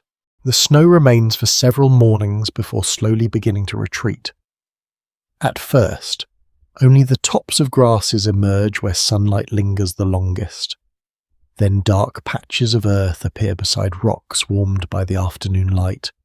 Small streams wake beneath thin sheets of ice, murmuring quietly as they find their familiar paths once again. You leave the cave just after sunrise. The air still carries a pleasant chill, but it feels different now. Winter's not disappeared. It has simply begun loosening its careful grip. The valley seems to stretch and breathe. Drops of melting snow fall from pine branches one by one. Somewhere farther uphill, a woodpecker taps steadily against a tree. The sound echoes through the forest with patient regularity, as though reminding everyone that another season is quietly unfolding. Your companions move with the same calm rhythm that has guided them through every change so far. No one celebrates the melting snow. No one complains about the lingering cold. This is simply another turn in the long cycle they know so well. As you follow a narrow trail into the woodland, the forest feels alive in ways it did not only a few weeks earlier. Moss glows a richer green across fallen logs. Tiny shoots push through damp soil. The smell of wet leaves fills the cool air, replacing the sharper scent of frozen ground that accompanied the deepest days of winter. You pause beside a broad oak whose roots disappear beneath centuries of accumulated earth. Looking at it now, it seems timeless. Yet you realize the forest itself has been changing for thousands upon thousands of years. Some valleys that now hold dense woodland were once open grasslands where mammoths wandered. Other places that appear peaceful today may once have been covered by ice hundreds of meters thick. The land remembers changes far older than any single family. Tiny grains of ancient pollen preserved beneath lakes and wetlands have allowed scientists to reconstruct these forgotten forests with remarkable accuracy. Layer by layer, they reveal which trees became more common, which gradually disappeared, and how entire ecosystems shifted as temperatures rose and fell across the Ice Age. The smallest things often preserve the longest memories. You continue walking until the trees suddenly become thinner. Ahead lies an open clearing surrounded by tall birches. At first it seems completely ordinary. Grass, scattered stones, a few young saplings. Nothing immediately draws your attention. Then one of the older travellers kneels quietly. He brushes aside a layer of leaves. Beneath them lies a small scatter of flint flakes. Just a handful. Nearby rests a broken scraper with one corner missing. A fragment of burned bone lies half buried beneath dark soil. Someone lived here, not yesterday, not even within the memory of the oldest person in your group. Long ago, perhaps only for a few nights, perhaps for an entire season. The place has almost vanished. Rain softened its edges. Plants reclaimed the ground. Trees slowly surrounded it. Without patient eyes, you would have walked directly past. You find yourself imagining the people who once sat here. A child may have laughed beside this very stone. Someone may have repaired a spear while another stirred food over a small fire. A tired traveller may have looked toward the same line of hills now glowing beneath the morning sun. Almost everything else disappeared. The forest kept their secret remarkably well. This is where the trail becomes wonderfully faint. No one can say exactly who occupied this little campsite. Their language has vanished. Their stories are gone. Even the fire that once warmed them survives only as tiny traces mixed into the soil. Yet those quiet remnants are enough to whisper that ordinary life unfolded here. You carefully pick up a fallen branch before gently placing it back where it rested. Nothing should be disturbed. The little clearing has earned its peace. As midday approaches, your companions continue deeper into the woodland. The canopy grows thicker overhead.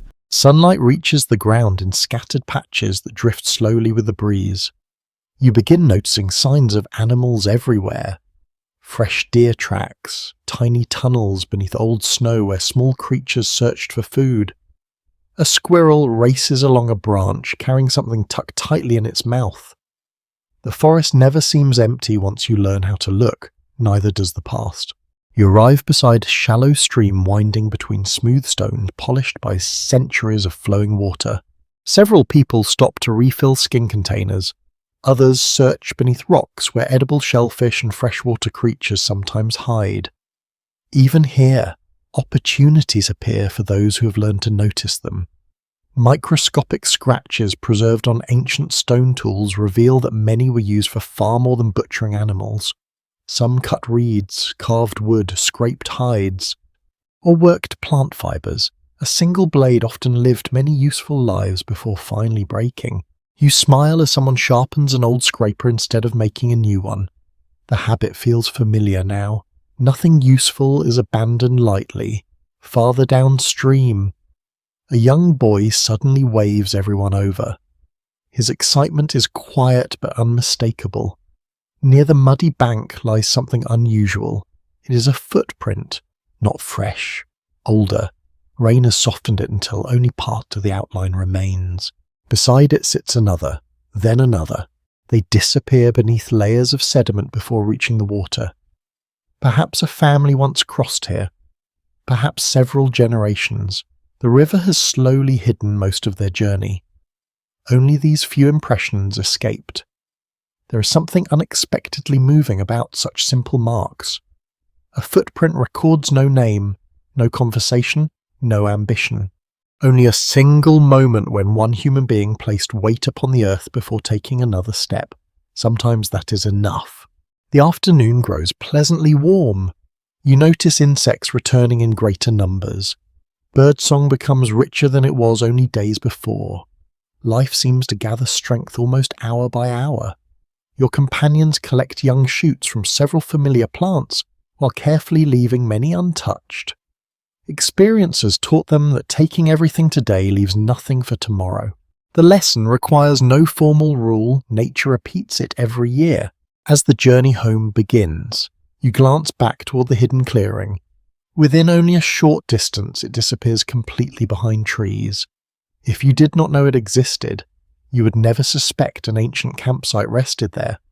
How many thousands of places like it remain concealed beneath forests across Europe and Asia? Perhaps countless, perhaps only a few. The answer still sleeps beneath roots, moss, and layers of quiet soil.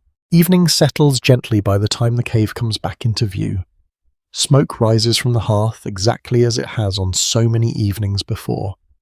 Children greet the returning adults with cheerful smiles. Fresh water is poured into skin containers hanging near the entrance. Bundles of gathered plants are sorted carefully for the evening meal. The familiar sounds return. Stone tapping softly against stone, or wood crackling in the fire, low voices blending with the wind outside. You settle near the glowing embers and think about the hidden campsite resting beneath the trees. No monument marked its place. No carved stone announced its existence. The forest almost succeeded in keeping it forever. And yet, with only a few scattered flakes of flint, a broken tool, and the faint memory of an old fire preserved beneath the earth, an entire forgotten world quietly reaches across thousands of years to remind you that history often survives in whispers, waiting patiently for someone willing to stop, kneel down, and truly look. The morning arrives beneath a sky filled with slow-moving clouds. They drift lazily above the valley, changing the light every few minutes. One moment the grass glows with golden warmth. The next it settles into cool shades of green and silver. You stand outside the cave with a wooden cup in your hands, watching mist rise from the river. Nothing remarkable seems to be happening, and that, you begin to realize, is precisely the point. Most of human history was made from days like this. Not famous battles, not grand discoveries announced with celebration. Just ordinary mornings filled with familiar work, quiet conversation, and small decisions that kept families alive.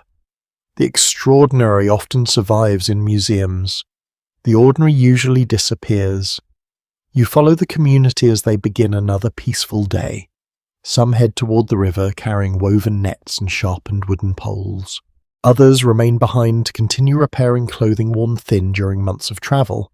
A few children eagerly volunteer to gather fallen branches before the afternoon breeze grows stronger. No one gives formal orders. Everyone already understands what needs to be done. You decide to stay near the cave for a while. The entrance faces the morning sun, making it one of the warmest places in camp. An elderly man sits upon a flat stone, turning a small flint blade between his fingers. Its edge has grown dull after many weeks of use, rather than replacing it. He patiently begins restoring its sharpness. Tiny flakes fall into his lap. Each one catches the light for only an instant before joining hundreds of others already scattered across the ground. Years from now, perhaps thousands of years from now, those tiny flakes may become the only surviving record that someone once sat exactly here on a quiet morning. The smallest actions often leave the longest echoes. where patterns preserved on stone tools have revealed surprisingly detailed stories about prehistoric work under powerful microscopes. Polished edges and tiny scratches can show whether a blade cut fresh meat, scraped dry hide, carved wood, or worked soft plant fibers. Even an ordinary tool remembers its life. You look around the campsite again. A young woman carefully untangles a bundle of plant fibers. Beside her, another person twists fresh cord with steady hands. The finished lengths will secure spear points, repair bags, strengthen shelters, and tie together countless other objects. Cord rarely survives the passing millennia. It quietly returns to the earth long before archaeologists arrive. Yet without it, many familiar tools would never have functioned. You smile at the thought. History often celebrates stone because stone lasts. It should perhaps thank string as well, a little later. Two children return from gathering firewood. Their collection is modest, only a few branches each. Still, the adults greet them with warm approval. One child proudly adds the wood beside the growing pile. The other carefully separates dry pieces from damp ones. The lesson has clearly been learned. Not all firewood burns the same way. Nearby, another child attempts to imitate the adults by scraping a small stick with a dull flint flake. The result is uneven. Little curls of wood scatter across the ground. An older sister kneels beside the child and quietly demonstrates a better grip. A lecture follows. Only patient example. Learning here feels almost invisible. Happens in hundreds of tiny moments spread across years. Perhaps that is why it proves so enduring. One object catches your attention.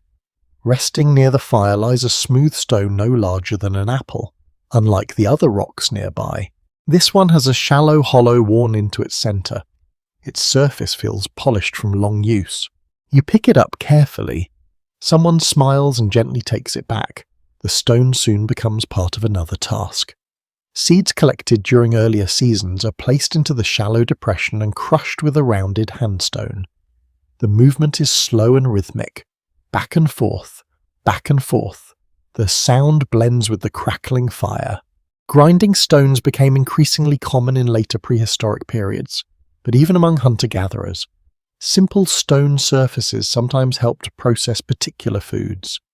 Pigments, or medicinal plants depending upon local resources. An object so ordinary might easily escape notice. Yet generations of hands gradually shaped its smooth hollow. Time itself became the sculptor. The afternoon passes gently. Clouds drift apart, allowing bright sunlight to warm the valley once more. Several hunters return carrying little more than observations. No large animal today, only fresh tracks. Signs that a herd has changed direction. Knowledge has value even when no hunt succeeds. You notice there is no disappointment, no wasted frustration. Tomorrow offers another opportunity. This calm acceptance seems woven into daily life. As you walk toward the river, dragonflies skim across the water's surface with remarkable precision. Small fish dart beneath floating leaves. Along the muddy bank, someone kneels beside a cluster of edible plants growing where the soil remains damp throughout the year. The harvest is careful. Only mature stems are taken. The younger shoots remain. No spoken rule explains the decision. It has become habit. Many habits survive because they quietly work. The archaeological record sometimes preserves surprising hints about these everyday routines. Chemical traces trapped within ancient human teeth have occasionally revealed plant foods that leave almost no visible remains at excavation sites. Invisible meals, invisible knowledge, invisible history. You continue downstream until something unusual catches your eye.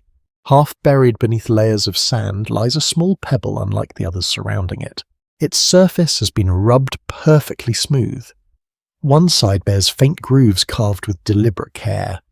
The markings are simple, perhaps only decoration, perhaps something else entirely.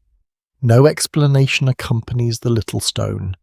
Its owner carried it for reasons known only to them. The object slipped into the sand. The river quietly covered it. Thousands of years later, someone else may hold it again and wonder. There is something comforting about unanswered questions. Not every mystery demands a solution. Some simply remind you that real people once lived lives every bit as rich as your own. Evening approaches with familiar gentleness. The returning travellers gather once more around the fire. Fresh branches snap softly as they are added to the glowing embers. Warm light spreads across the cave walls. The smell of roasting meat mingles with fresh herbs collected during the day. Children settle close to their parents while elders continue quiet conversations begun hours earlier. Nothing dramatic has happened today. No great hunt, no dangerous encounter, no extraordinary discovery, only life. And perhaps that's exactly what makes the day so meaningful. History often reaches us through exceptional moments because exceptional moments are easier to preserve. But human existence was built upon ordinary afternoons spent repairing tools, ordinary evenings sharing meals, ordinary mornings collecting water, ordinary conversations beside familiar fires. Millions of such moments carried humanity across thousands of generations. You sit comfortably beside the glowing hearth as darkness slowly fills the valley beyond the cave. The stars appear once again above the ancient landscape, somewhere nearby. A nightbird calls softly from the trees. The fire answers with its quiet crackling. You think about how little of this peaceful day would survive beneath the earth. A few charcoal fragments, several broken stone flakes, perhaps the polished grinding stone if it happened to remain behind. Almost everything else would vanish. The laughter, the lessons, the kindness shown between siblings, the satisfaction of completing a simple task well. Those memories belong only to the people who lived them, for one quiet evening. However, you have been fortunate enough to share in their ordinary world, discovering that the greatest chapters of human history were often written not through remarkable events, but through countless gentle days that almost disappeared without leaving a trace. The morning begins with a horizon that seems to stretch a little farther than yesterday. Perhaps it is only your imagination, or perhaps, after spending so much time among these valleys, your eyes have learned to notice distant places that once blended into the landscape. The air feels fresh after a light rain during the night. Tiny droplets cling to every blade of grass, turning the meadow into a field of sparkling light. As you walk beyond the cave, your boots leave gentle impressions in the damp earth that slowly fill with clear water. Several members of the community are already preparing for a longer journey. Bundles are tied securely with woven cords. Stone blades are wrapped inside soft leather. Freshly repaired spears lean against the cave wall, ready to travel once again. Nothing about the preparations feels hurried. The movements are familiar, almost ceremonial in their calm precision. You've watched these routines enough times to understand something important. Travel is not an interruption of life. Travel is life. The paths these people follow have been shaped by generations of memory rather than by roads. Rivers guide them through broad valleys. Mountain passes offer the safest crossings. Reliable springs become welcome stopping places. Certain rock shelters provide protection when storms arrive without warning. Long before anyone drew maps, the landscape itself served as a trusted companion. You join the travellers as they leave the cave behind. Smoke from the morning fire rises quietly into the still air before disappearing among the trees. Soon the familiar shelter vanishes behind a curve in the hillside. Ahead lies country you have not yet explored. The valley gradually widens until grasslands spread in every direction. Wild horses graze near a winding stream. Farther away, a small herd of bison moves steadily toward fresh pasture. The animals appear unconcerned by your presence. Distance keeps everyone comfortable. You notice the travellers paying attention to much more than the animals. They observe the condition of the grass. They examine the level of the river. They pause to inspect the bark of certain trees. Each detail quietly adds to a growing picture of the season. You wonder how much information a person can carry inside a single memory, perhaps more than you ever imagined. One clue comes from the remarkable consistency found across widely separated prehistoric camps. Similar styles of stone tools appear hundreds of kilometers apart, suggesting that ideas spread far beyond individual families. Techniques were learned, refined, shared, and carried into new landscapes over many generations. Knowledge travelled almost as successfully as people did. The morning passes peacefully. The travellers reach a broad river unlike the smaller streams you have crossed before. Its water moves slowly but with undeniable strength. The opposite bank seems both inviting and unfamiliar. Several adults spend time studying the crossing before anyone steps into the water. One person tests the riverbed with a long wooden pole. Another watches floating leaves to understand the current. Children remain patiently on the bank. No one rushes. The river has been here much longer than any traveller. It deserves respect. Once the safest route has been chosen, everyone crosses together. The water rises only to your knees, yet its coldness surprises you. Smooth stones shift beneath your feet. For a moment the current gently pushes against your legs before you reach the opposite shore. You turn around. The crossing already seems farther away than it truly is. A simple river now separates two familiar worlds. Beyond it, every tree and hill appears slightly different. Exploration often begins with very ordinary steps. By midday, the landscape changes again. Rolling grasslands gradually give way to scattered stands of birch and pine. The air carries the pleasant fragrance of sun-warmed resin. Woodpeckers call from somewhere deeper in the forest. A pair of cranes rises gracefully from a marsh, disappearing into the bright sky with slow, steady wing beats. The group pauses beside a spring bubbling from beneath a limestone outcrop. The water is remarkably clear. You kneel to drink. It tastes cool and fresh after the long walk.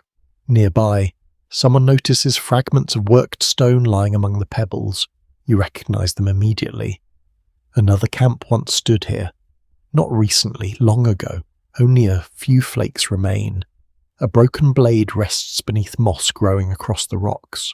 Someone else discovered this spring many generations before your companions arrived today. The realization feels strangely comforting. People have always searched for fresh water. They have always paused where the journey allowed. The place quietly remembers them all. There is an unexpectedly touching detail hidden within discoveries like these. Some stone tools recovered from ancient camps were repaired again and again before finally being discarded. Fresh edges were shaped onto older blades until almost nothing remained of the original tool. It reminds you of a favourite kitchen knife carefully sharpened through many years of family meals.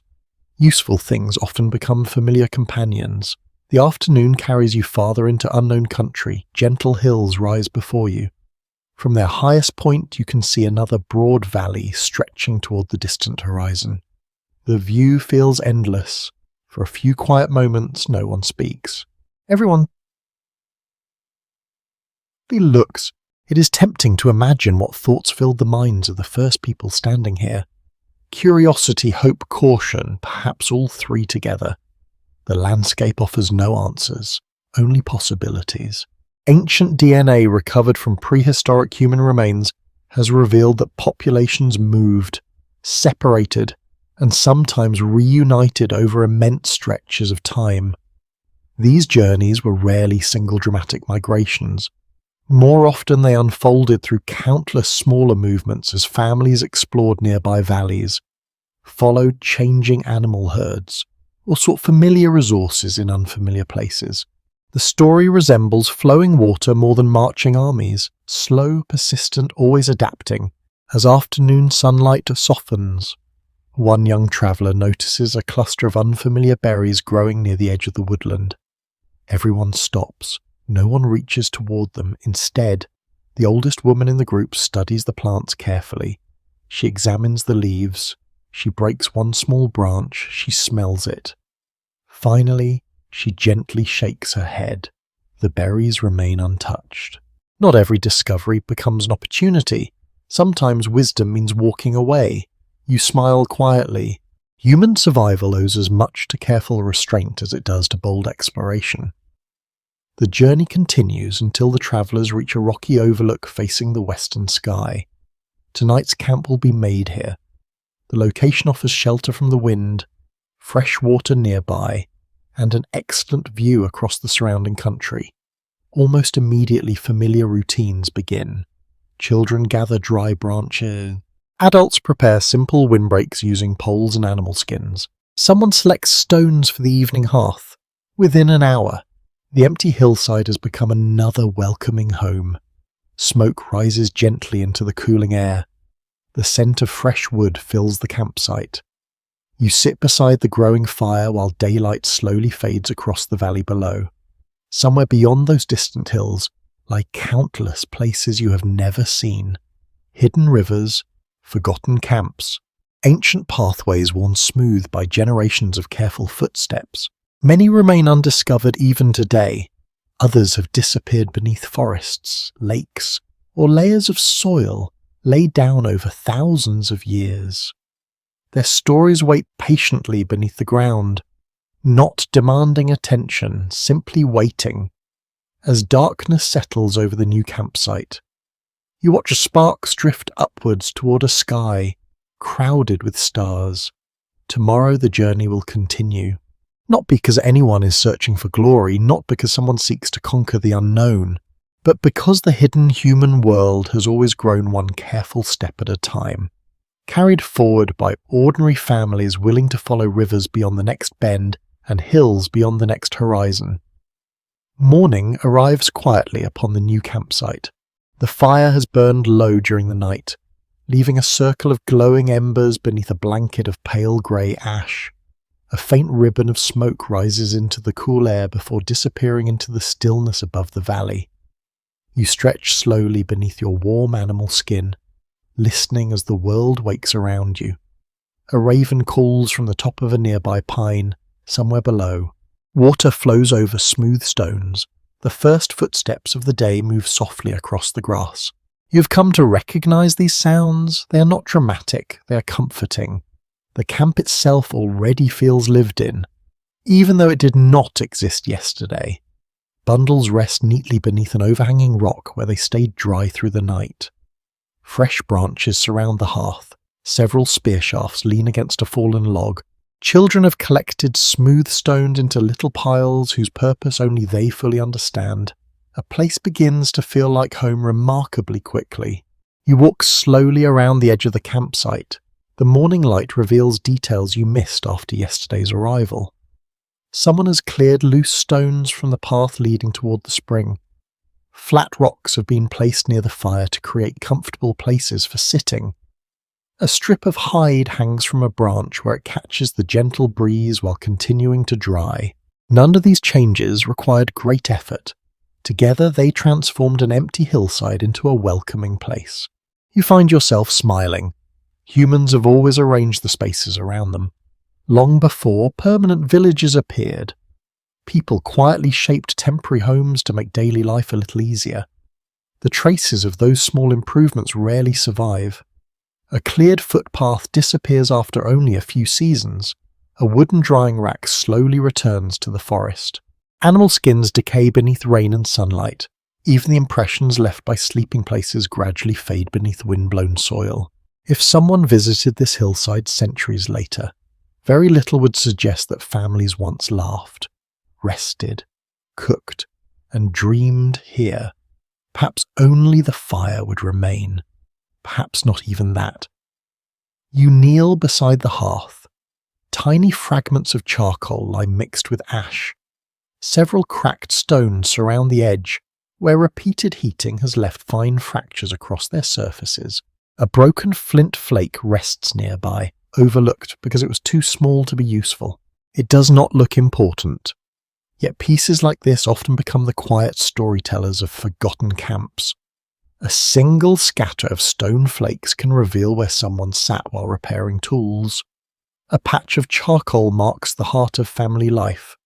Burned seeds, preserved almost by accident, may one day hint at meals shared beneath open skies. History sometimes survives because something ordinary happened in exactly the right place. The morning continues peacefully. Several adults leave to gather plants growing along the lower slopes. You join them, enjoying the cool air before the afternoon sun grows warmer. The hillside offers a surprising variety of life. Low shrubs carry fresh berries. Young shoots emerge between clusters of moss. Wild onions release their sharp fragrance when brushed by passing feet. Each plant has its own season. Each one asks to be gathered differently. The oldest woman among the group pauses frequently. Sometimes she collects only a handful. Sometimes she walks past an entire patch without taking anything. You begin noticing that experience often reveals itself through restraint rather than action. Not everything that can be collected should be collected. Farther down the slope you come across a narrow animal trail winding through the trees. The path has been worn smooth by many generations of passing hooves. It curves naturally around large rocks before disappearing into thicker woodland. The people with you immediately recognize it. No discussion is needed. Animals have used this route for years, perhaps centuries. Human travelers simply learned from them. Many ancient pathways probably began this way. The easiest route through difficult country was often discovered first by creatures that walked it every season. You follow the trail until sunlight filters through an opening in the forest. There, beside a quiet stream, lies another surprise. Not a grand settlement, not towering structures, only a shallow depression where the ground feels unusually level. Scattered nearby are several weathered stones darkened by ancient fire. You stand silently another camp, smaller than the last one, almost invisible. Had the sunlight fallen differently, I would never have noticed it. The earth has been patiently folding this place back into itself for countless generations. Grass grows where children may once have played. Roots pass through soil that once held sleeping mats. Trees cast shade where meals were prepared. The forest does not erase history with cruelty. It simply carries on growing. You sit on a nearby rock for a few moments. The stream continues flowing exactly as it did long before this camp existed. Exactly as it will long after every trace has disappeared. Time feels wonderfully gentle here. Not fast, not slow, simply steady. A child walking beside you discovers a small pebble with a naturally formed hole through its centre. Sunlight shines through the opening as the pebble is lifted toward the sky. The child smiles and slips it into a small leather pouch. It may become a toy, a keepsake, perhaps nothing more than an interesting stone collected during a pleasant walk. Thousands of years later, someone finding it might wonder whether it held a deeper meaning. Not every treasured object begins with ceremony. Sometimes curiosity is enough. By midday, everyone returns toward the campsite carrying modest bundles. No enormous harvest, just enough. Enough roots, enough berries, enough fresh greens, enough dry branches gathered along the way. The rhythm of this life continues teaching the same quiet lesson. Survival rarely depends upon one spectacular success. More often it grows from hundreds of small successes added together. One handful today, another tomorrow. A repaired tool instead of a broken one. A remembered spring during dry weather. A sheltered campsite chosen before rain arrives. The afternoon passes beneath warm sunshine. Children invent new games using pine cones rolling down gentle slopes.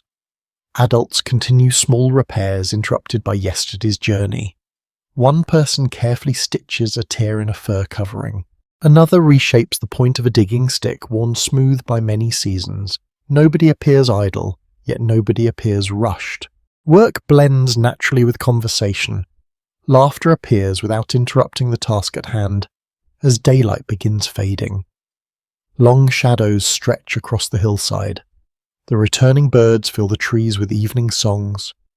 Smoke once again rises from the growing fire. You notice how quickly this temporary camp has become familiar. Tomorrow or next week it may be abandoned, rain will fall. Grass will grow taller, leaves will cover the hearth. Animals will wander through without noticing. Little by little, the hillside will become quiet once more, centuries later. Perhaps only a few dark stones and scattered flakes of flint will remain. Someone may discover them, someone may not. Either way, the families who stayed here will have mattered. They will have shared meals, raised children, passed along stories, solved ordinary problems, watched sunsets from this very hillsides. As darkness settles over the valley, you sit beside the glowing fire and look toward the stars emerging above the trees. The campsite feels peaceful, temporary, comfortable. You realize that permanence was never the goal. The hidden human world did not measure success by how long its shelters lasted. It measured success by something far quieter, another safe night, another shared meal, another generation learning enough to continue the journey when morning came again. And for these travellers, that was more than enough. Morning arrives beneath a blanket of soft grey clouds that gently filter the sunlight. The valley seems quieter today, as though even the wind has decided to move a little more slowly. You wake to the familiar comfort of the fire, now glowing with a bed of bright orange coals beneath fresh pieces of wood placed there before dawn. The warmth reaches your hands before you fully open your eyes. It's a pleasant way to begin another day. You have travelled through changing seasons, crossed rivers, climbed ridges, and rested in more than one shelter.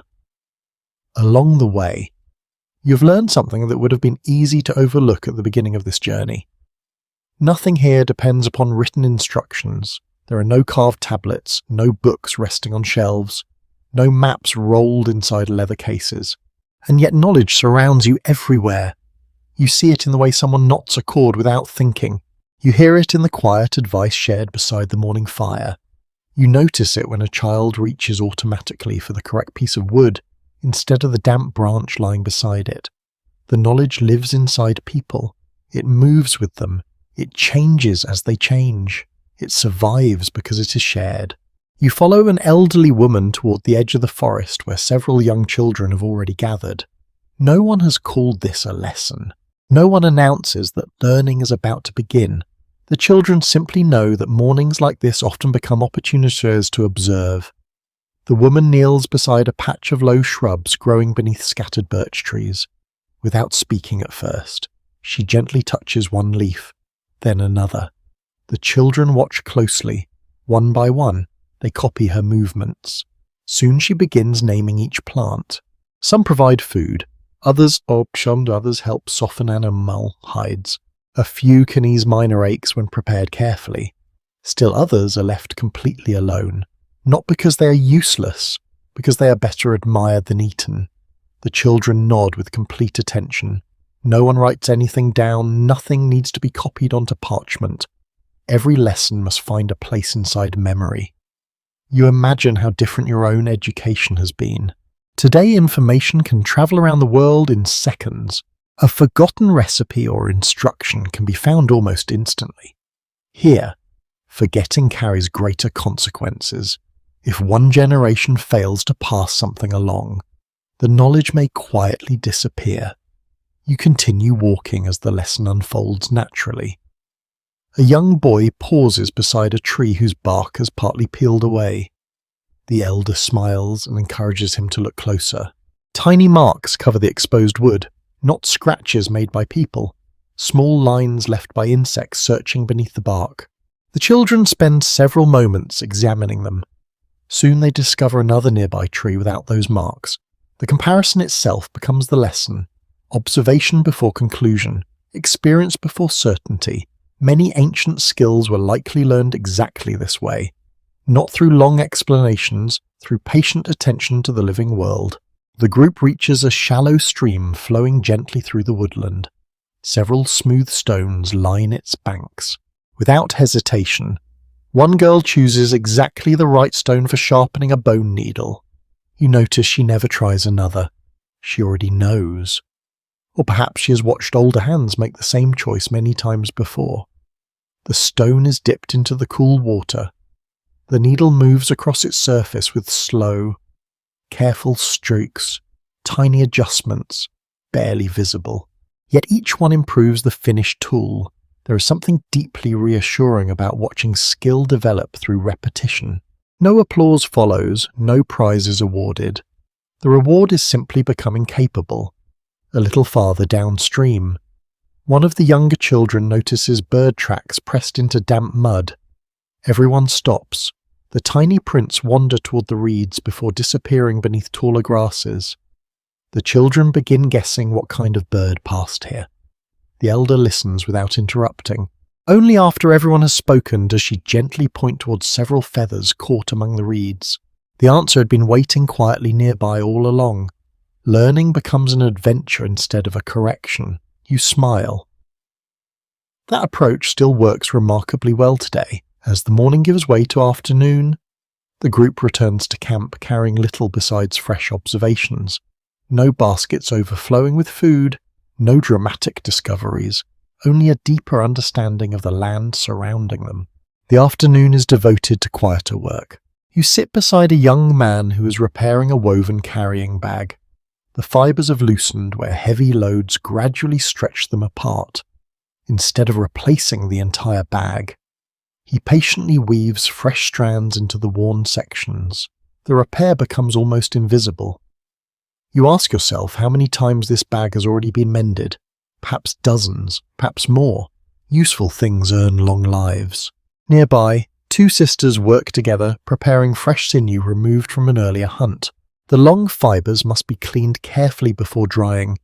Later they will become threads strong enough to sew heavy hides or secure stone points to wooden shafts. Watching the process unfold from beginning to end, you realize how interconnected everything is. A successful hunt provides food. The hide becomes clothing, the bones become tools, the sinew becomes thread. Even small scraps often find another purpose. Very little reaches the fire without serving someone first. The afternoon breeze carries the scent of pine resin across the camp.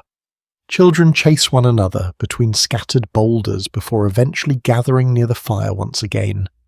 One of the elders begins telling a story. You cannot understand every word, even so. Certain moments become obvious. The children laugh together. They gasp softly at unexpected twists. They repeat familiar lines before the storyteller reaches them. Clearly, this is a favourite tale.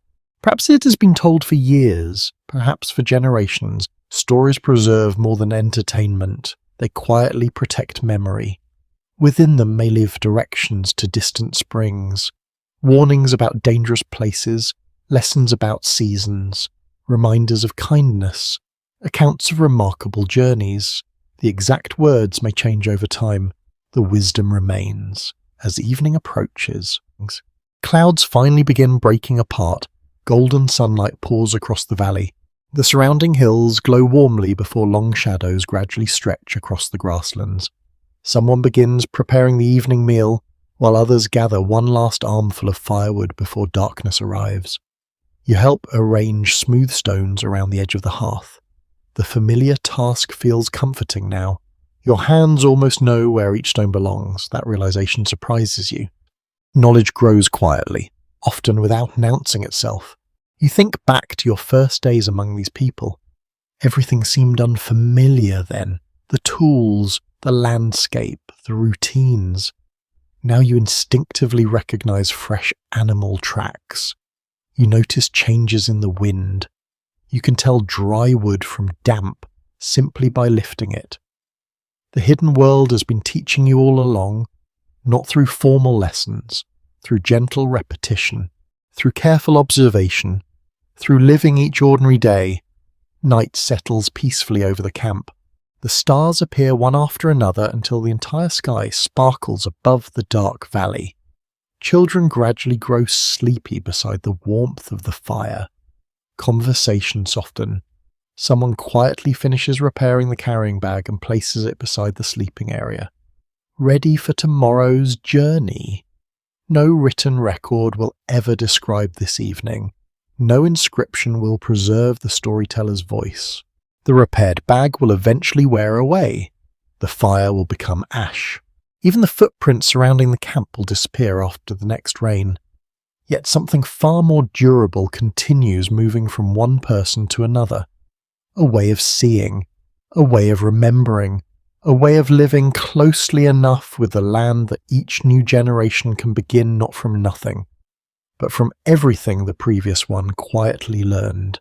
You settle beside the glowing fire, listening to the steady rhythm of crackling wood and distant night birds. Knowledge, you realize, has never depended entirely on ink or stone for countless generations. It travelled instead with impatient hands, careful eyes, familiar voices, and the quiet confidence that tomorrow's children would one day become tomorrow's teachers. A gentle breeze slips through the valley before sunrise, stirring the tops of the grasses with such lightness that they seem to shimmer rather than move. The fire has burned through the night once again, and its warmth reaches you even before you step from beneath your fur covering, somewhere in the distance. A wolf calls only once before silence settles back over the landscape. The sound does not disturb anyone, it simply becomes another thread in the morning. You walk beyond the campsite while the others are still beginning their day. The eastern sky glows with soft shades of amber and pale blue. Mist hangs above the river like a thin blanket, hiding the water beneath it. Every now and then the surface catches a little sunlight, revealing itself for only a moment before disappearing again. It feels as though the land enjoys keeping a few secrets. Perhaps it always has. You climb a low ridge overlooking the valley. From here the world appears wonderfully peaceful. The forest stretches toward distant hills. Small meadows interrupt the trees. The winding river catches the light as it curves towards places you have not yet explored. Nothing in this view suggests how many lives have unfolded here, yet you know they have. Families have camped beside that river. Hunters have crossed those grasslands. Children have chased one another beneath those same trees. Most left almost nothing behind. You find yourself wondering how many people have simply disappeared from history. Not because they failed to accomplish anything, not because they were forgotten by those who loved them, simply because time is remarkably good at erasing ordinary traces. A footprint survives for a day. A wooden shelter may last a few years. A story continues only while someone remembers to tell it. Eventually even memory grows quiet. You sit upon a smooth boulder warmed by the first sunlight. The stone itself may have rested here long before humans entered this valley. Generations have come and gone while it remained almost unchanged. It is a humbling thought. Your companions eventually join you. No one speaks for several minutes. Everyone simply enjoys the morning. One child tosses a pebble toward the river far below, watching it disappear into the tall grass long before it reaches the water. Another begins tracing circles in the dusty ground with a small stick. The marks are absent-minded, simple patterns, nothing more. A gust of wind arrives, the circles vanish almost immediately. You smile quietly. Sometimes history disappears that easily, not because it lacked meaning, because the world keeps moving. Excavations occasionally uncover ancient camps that were occupied only briefly. A handful of stone flakes, a small hearth, and scattered animal bones may be all that remains of days or weeks of ordinary life. Entire chapters of human experience can survive within surprisingly modest collections of objects. You imagine future archaeologists standing where you are now. Perhaps they uncover one broken blade, perhaps a fragment of charcoal, perhaps nothing at all. Would they know children once laughed here? Would they guess someone watched the sunrise from this very rock? Probably not. The hillside keeps those moments to itself. Later in the morning, several travellers set out toward a broad meadow where herds often pass during the season. You follow at an easy pace. The grass reaches almost to your waist in places, brushing gently against your hands as you walk. Insects drift lazily between wildflowers. A hawk circles high overhead, moving without a single wing beat for several long moments. The world feels comfortably unhurried. Halfway across the meadow, one of the hunters suddenly kneels. Everyone else does the same. Fresh tracks. A large deer passed through during the night. The prints are clear where the ground remained damp after yesterday's rain. You notice broken stems pointing in the direction the animal travelled. Small tufts of fur cling to rough bark where it brushed against a young tree. Nothing dramatic, only quiet clues waiting for the careful eyes. The group follows the trail for a while before eventually stopping. The deer has moved into thicker woodland. Today the hunt is abandoned. There will be other opportunities. No one seems disappointed. Patience has become as familiar as breathing. You begin to appreciate how often prehistoric life involved choosing not to act, waiting, watching, saving energy, allowing circumstances to improve. Those decisions rarely appear in dramatic stories, yet they may have contributed just as much to survival as successful hunts. By midday, the sun has warmed the valley. The travellers rest beside a stream flowing over pale limestone. Someone removes a leather pouch containing dried berries gathered many weeks earlier. Their sweetness has faded slightly. Even so, everyone enjoys the small meal. Nearby, a child notices tiny fish darting between shadows beneath the water. Several minutes pass doing nothing more than watching them. No lesson is announced. Still, learning quietly takes place. The child begins noticing where the fish pause, how they react when birds fly overhead, how sunlight changes their behaviour. Curiosity often begins with simple observation. You reach down and lift a rounded stone from the stream. Its surface feels wonderfully smooth. Thousands of years of flowing water have shaped it little by little. The process required no hurry, only time. Human history often unfolds the same way. Small improvements, small discoveries, small acts of kindness, generation after generation. The afternoon carries you toward another low ridge, where wind bends the tall grasses into slow-moving waves. From here, the valley seems endless again. You think about all the people who have never entered history books. The woman who became exceptionally skilled at preparing warm clothing. The elder who remembered every dependable spring across many valleys. The child who first noticed a shorter path through the hills. The hunter who patiently taught younger companions instead of keeping knowledge to themselves. Their names vanished. Their influence did not. Every useful idea continued travelling through the people who learned it. You suddenly realize that humanity has inherited far more than objects. It has inherited habits, cooperation, curiosity, patience, generosity, careful observation. These qualities leave few archaeological traces, yet without them, many physical discoveries would never have existed. The evening journey back toward camp feels especially peaceful. The lowering sun paints the surrounding cliffs in warm shades of gold. Birdsong gradually gives way to the softer sounds of evening insects. Smoke becomes visible long before the cave itself appears. Someone arrived earlier and prepared the fire. Its familiar scent welcomes everyone home. You settle beside the glowing hearth while fresh wood begins crackling softly. Children excitedly describe everything they noticed during the day's walk. Adults listen with genuine interest. No observation is dismissed simply because it came from younger eyes. Sometimes the smallest discovery proves surprisingly useful. Night slowly wraps itself around the valley. The stars return one after another. The conversations grow quieter. You think once more about all the forgotten people whose lives shaped this hidden world. Very few became famous. Almost none left monuments. Most spent their days gathering food, repairing clothing, comforting children, sharing stories, and watching the seasons change.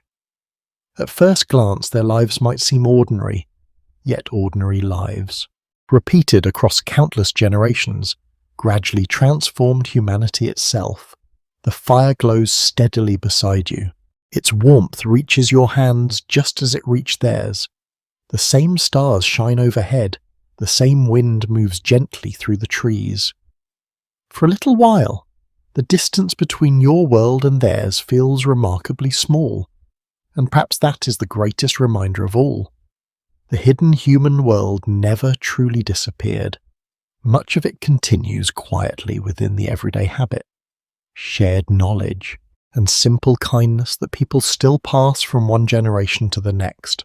The morning begins with a gentle rain, not the kind that sends everyone rushing for shelter, but a slow, patient rain that settles quietly across the valley. Tiny drops gather on the tips of pine needles before falling onto the soft forest floor. The scent of damp earth rises all around you, rich and familiar. Every stone seems a shade darker. Every patch of moss glows a little brighter. You remain near the cave entrance, watching the rain blur the distant hills. It reminds you how quickly the world changes. Yesterday's footprints have already begun to soften. The edges that looked so clear at sunset now melt into the surrounding soil. By tomorrow, they may be gone completely. You think about how many millions of footsteps have crossed landscapes like this. Children carrying bundles of firewood, hunters returning with tired legs after a long day, grandparents walking slowly beside a curious youngster, friends laughing as they crossed shallow streams. None of them had imagined that almost every trace of those journeys would quietly disappear. The rain continues falling. Water gathers in tiny hollows before slowly finding its way downhill. A narrow trickle forms beside the path leading away from the camp. Small pebbles begin shifting almost imperceptibly. You kneel beside the flowing water. It is doing exactly what it has always done, moving soil, carrying leaves, bearing some things, revealing others. The land is never truly still. A forgotten fire can vanish beneath only a few seasons of drifting earth. Elsewhere, the same gentle movement may uncover a stone tool hidden for thousands of years. The ground is constantly rewriting its own surface. That is one reason the hidden human world remains so difficult to see. You leave the shelter once the rain becomes lighter. Mist still hangs among the trees, giving the forest a peaceful softness. Branches release occasional droplets that land with tiny taps upon the leaves below. The entire woodland seems to breathe. You follow a narrow animal trail climbing toward higher ground. Along the way, exposed tree roots twist across the path like old fingers reaching through the soil. One root has lifted a flat stone slightly above the surrounding ground. Beneath it you notice several dark fragments mixed with pale earth. Charcoal, small enough to fit beneath your thumbnail. Someone's evening fire still rests here. Not the flames, not the warmth, only the quiet remains. The blackened pieces survive because they became buried before weather could scatter them completely. They waited in darkness while forest grew above them. Years became centuries, centuries became millennia. The fire itself lasted only hours. Its memory lasted far longer. You continue climbing until the trees begin thinning. From the ridge you can see an entirely different valley stretching beyond the next line of hills. At first glance it looks untouched. A winding river, dense woodland, open meadows where deer graze peacefully. Yet you no longer believe empty landscapes are truly empty. You have walked this journey long enough to understand people were almost certainly here. Perhaps beside that bend in the river, perhaps beneath those tall pines, perhaps on the sunny slope where wildflowers now bloom. The shelters disappeared, the voices faded, the seasons patiently folded everything back into the earth still. Their lives became part of the landscape itself. A gust of wind moves across the ridge, tall grasses bend together before rising once more. The movement reminds you of waves crossing the surface of a quiet lake. You wonder how many travellers paused exactly here to study the country ahead. Some may have continued into unfamiliar valleys. Others may have turned back toward places they already knew. The decision itself has long been forgotten. Only the path remains. Far below, several members of your group walk slowly along the riverbank. One kneels near the water while another studies the surrounding ground. You make your way down to join them. The river has eaten away part of its own bank during recent rains. Fresh earth lies exposed where flowing water carried older soil downstream. Among the roots and pebbles rests a beautifully shaped stone blade. Its edge has been chipped by time, yet the careful workmanship is still unmistakable. Someone made it with remarkable patience. Someone held it in warm hands. Someone relied upon it for ordinary tasks repeated day after day. Now it rests quietly in the sunlight after centuries beneath the riverbank. The river did not preserve it on purpose, it simply happened. History sometimes survives because chance quietly lends a hand. Nearby, a child notices something else, a cluster of tiny snail shells gathered together inside the soil. They are so small that another step might easily have crushed them. The elder smiles, not because the shells themselves are useful, because they tell a story about the place. Long ago this part of the river moved more slowly. The water was shallower then. The valley has been changing all along, even when people remain still. The world around them continues moving. The afternoon becomes pleasantly warm after the clouds finally drift away. Sunlight filters through the trees, drying the leaves until they sparkle with thousands of tiny reflections. You walk beside the river, noticing details that once escaped your attention. A beaver has recently gnawed through a young tree.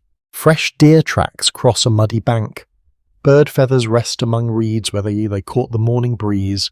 The landscape feels wonderfully alive. Every season leaves its own signature.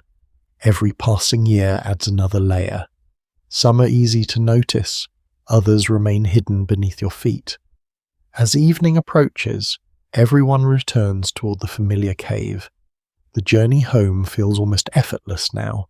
The paths no longer seem mysterious. Landmarks greet you like old friends, a split boulder, a cluster of birch trees, the spring whose cool water has refreshed so many travellers. Memory has quietly become another kind of map. The fire is waiting. Its first flames dance against the growing darkness while the smell of burning wood spreads gently through the cool evening air. Children gather close, eager to warm their hands. Adults unpack the day's modest discoveries. Fresh plants, dry branches, the stone blade recovered from the riverbank. No one celebrates loudly. There is quiet satisfaction instead. The object will be useful again. Its journey simply continues. You settle beside the fire and look toward the valley beyond the cave. Rain has washed away the morning's footprints. The path appears untouched once more. Tomorrow, new footsteps will replace them. Then they too will disappear. The same quiet rhythm has continued for tens of thousands of years. Countless journeys ended without monuments. Countless camps returned to forests. Countless names dissolved into silence. Yet every careful step carried knowledge forward. Every shared meal strengthened a family. Every repaired tool made tomorrow a little easier. The hidden human world never depended upon leaving permanent marks. Its greatest achievement was something much gentler. It kept moving, generation after generation, season after season, until, without ever realizing it, those forgotten travellers became the distant ancestors of everyone who would one day wonder where they had gone. The night passes peacefully. When morning finally arrives, the sky is clear once more, washed clean by yesterday's rain. Sunlight spills across the valley in long golden bands, warming the tops of the grasses while cool air still lingers beneath the trees. Tiny beads of water remain on spiderwebs stretched between low branches, turning each thread into a delicate string of light. You leave the cave before most of the campers awakened. The silence feels different today, not empty, expectant. You have spent many days walking through this ancient world, learning to notice what once escaped your attention. Now every bend in the river, every patch of disturbed earth, every scatter of stone seems capable of holding a story. You no longer look only at what stands before you. You also think about what lies beneath. The hillside appears perfectly ordinary. Grass grows evenly across its gentle slope, wildflowers sway in the morning breeze. A pair of rabbits darts between shrubs before disappearing into taller vegetation. Nothing hints that the ground below may contain thousands of years of quiet memories. You kneel and press your hand against the cool earth. Layer rests upon layer. One season settles over another. Leaves become soil. Ash becomes part of the ground. Roots slowly weave through abandoned hearths. The landscape never stops changing, yet it rarely throws anything away completely. It simply rearranges the past. Far in the future, someone may remove this soil one careful layer at a time, not quickly, not with great machines tearing through the earth. Patiently, a small trowel, a soft brush, careful hands, each layer separated from the next almost as gently as turning the pages of a very old book. The smallest mistake might erase a clue that survived for thousands of years. You smile at the thought. Those future visitors will never meet the people living here. Even so, they will spend years trying to understand them. A single patch of darker soil may reveal where a fire once burned. A ring of stones may suggest where people gathered to prepare food. Tiny fragments of animal bone may hint at the changing seasons in which families return to this valley. Sometimes history whispers so softly that only patience can hear it. You continue your walk until you reach an open meadow where yesterday you noticed nothing unusual. Today the sunlight falls from a different angle. A faint curve becomes visible in the grass, then another. The lines are subtle, almost invisible. They may have formed naturally, or perhaps they mark the edge of an ancient shelter whose wooden frame vanished long ago. The ground offers only the outline. The explanation has long since drifted away. You imagine standing here many thousands of years in the future. Would you recognize this place for what it once was? Perhaps not. That thought makes the hidden world feel even more remarkable. It has never truly disappeared. It has simply become difficult to recognize. You hear footsteps approaching. Several children are gathering smooth stones from the edge of the meadow. Each chooses shapes that feel comfortable in the hand, round, flat, easy to carry. One child finds a stone streaked with bright bands of colour and proudly shows it to everyone nearby. The adults admire it before handing it back. It will probably travel with the family for a while. Perhaps it will be forgotten beside another fire weeks from now. Perhaps it will remain in someone's pouch for years. Simple choices often become lasting clues. A beautifully shaped pebble resting far from the river where it formed can quietly reveal that someone carried it there. No written explanation is necessary. The object tells us enough of its own story. By midday, the group begins repairing part of the campsite before another journey. Several poles supporting a windbreak have loosened after the rain. Fresh branches are cut and carefully fitted into place. Bundles are checked. Leather ties are tightened. Nothing dramatic. Only familiar work completed with practiced hands. You notice how every task leaves tiny traces. A shaved piece of wood falls into the grass. A broken flake of flint lands beside the hearth. Ash is scattered as someone clears space for another fire. No one intends to create a record for the future. They are simply living. That may be the most touching part of all. The people around you never imagine that someone living tens of thousands of years later will wonder about the smallest details of their ordinary afternoons. They never suspect that a worn scraper or a handful of charcoal could one day become precious. The afternoon sun climbs higher. Warm air carries the scent of flowering plants across the valley.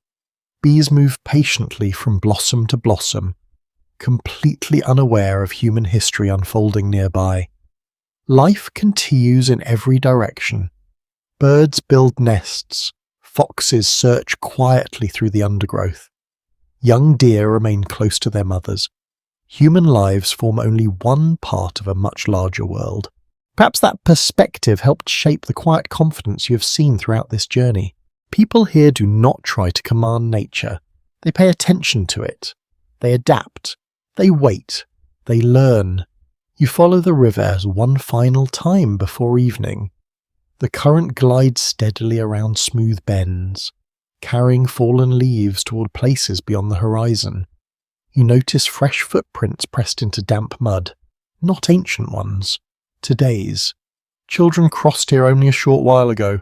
One set pauses beside the water, another circles around a flat stone.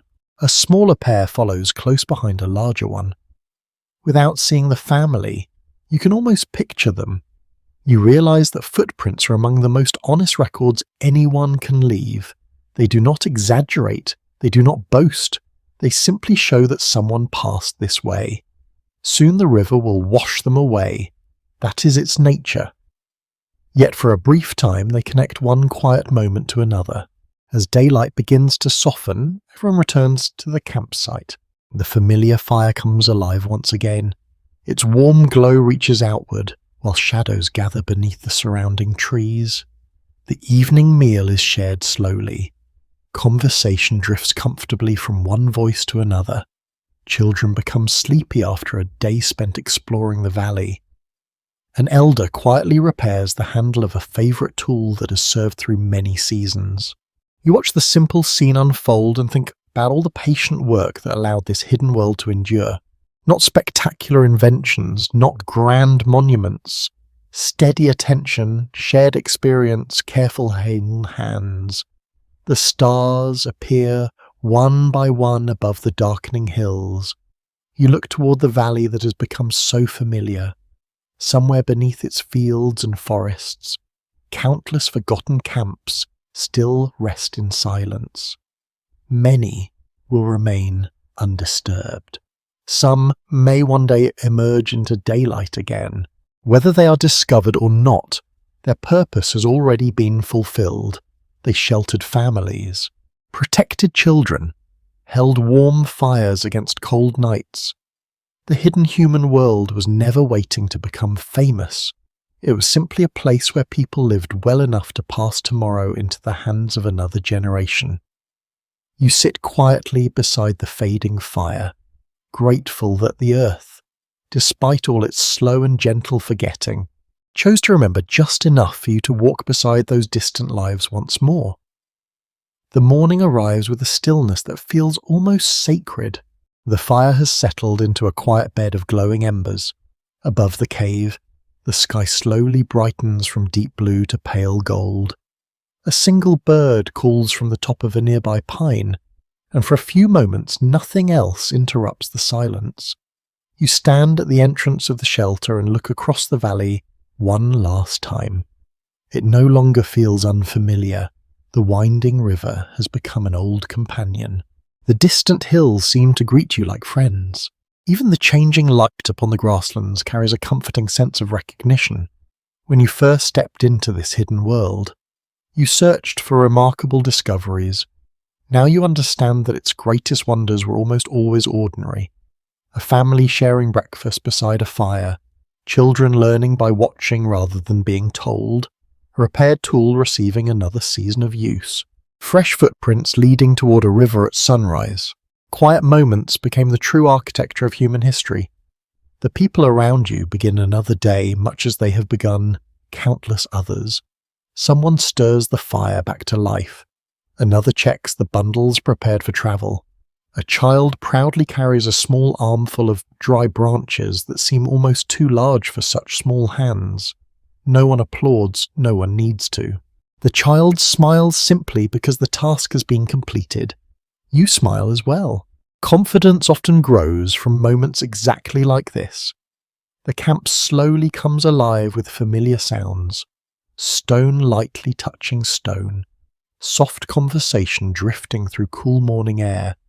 The gentle rustle of animal skins being folded for another journey. You realize that these sounds have become as familiar as the crackling fire itself. They belong to a rhythm that continued for thousands of years before written history began. You follow the group as they prepare to leave the shelter. Nothing permanent remains behind except a few stones arranged around the hearth and scattered flakes left during tool making. Soon even these will begin changing. Rain will flatten the grass. Leaves will settle over the campsite. Roots will slowly grow between the stones. Season after season, the land will patiently continue its work. The people do not appear saddened by leaving. This place has served its purpose. Another valley now waits, another river, another familiar route remembered by those who walked it before. The journey itself has always been home. As you walk away from the cave, you glance back only once. Smoke rises gently into the clear morning sky before becoming thinner and thinner until it disappears completely. It feels like watching memory itself, never truly gone, simply becoming part of everything around it. The path leads across an open grassland where morning sunlight warms your shoulders. A herd of deer grazes peacefully in the distance. One raises its head for a brief moment before returning to its meal. Neither people nor animals seem surprised to share the landscape. Each understands the quiet balance that has shaped these valleys for generations beyond counting. You reach a gentle hill overlooking much of the country you have explored. From here you can see forests, rivers, rocky cliffs, and broad meadows stretching toward the horizon. Somewhere beneath those forests lie forgotten camps. Beneath quiet riverbanks rest broken stone blades carried by careful hands. Under layers of soil sleep countless tiny fragments of charcoal from fires that once gathered families together. The landscape appears peaceful, yet beneath its surface rests an astonishing library. Not one written with ink, one written with ash, stone, bone, pollen, footprints, and patient layers of earth. Most of its pages remain buried. Some have already been found, many may never be opened at all, and somehow that feels appropriate. Not every story needs to be completely uncovered to have value. You continue down the hillside until the travellers pause beside a broad river.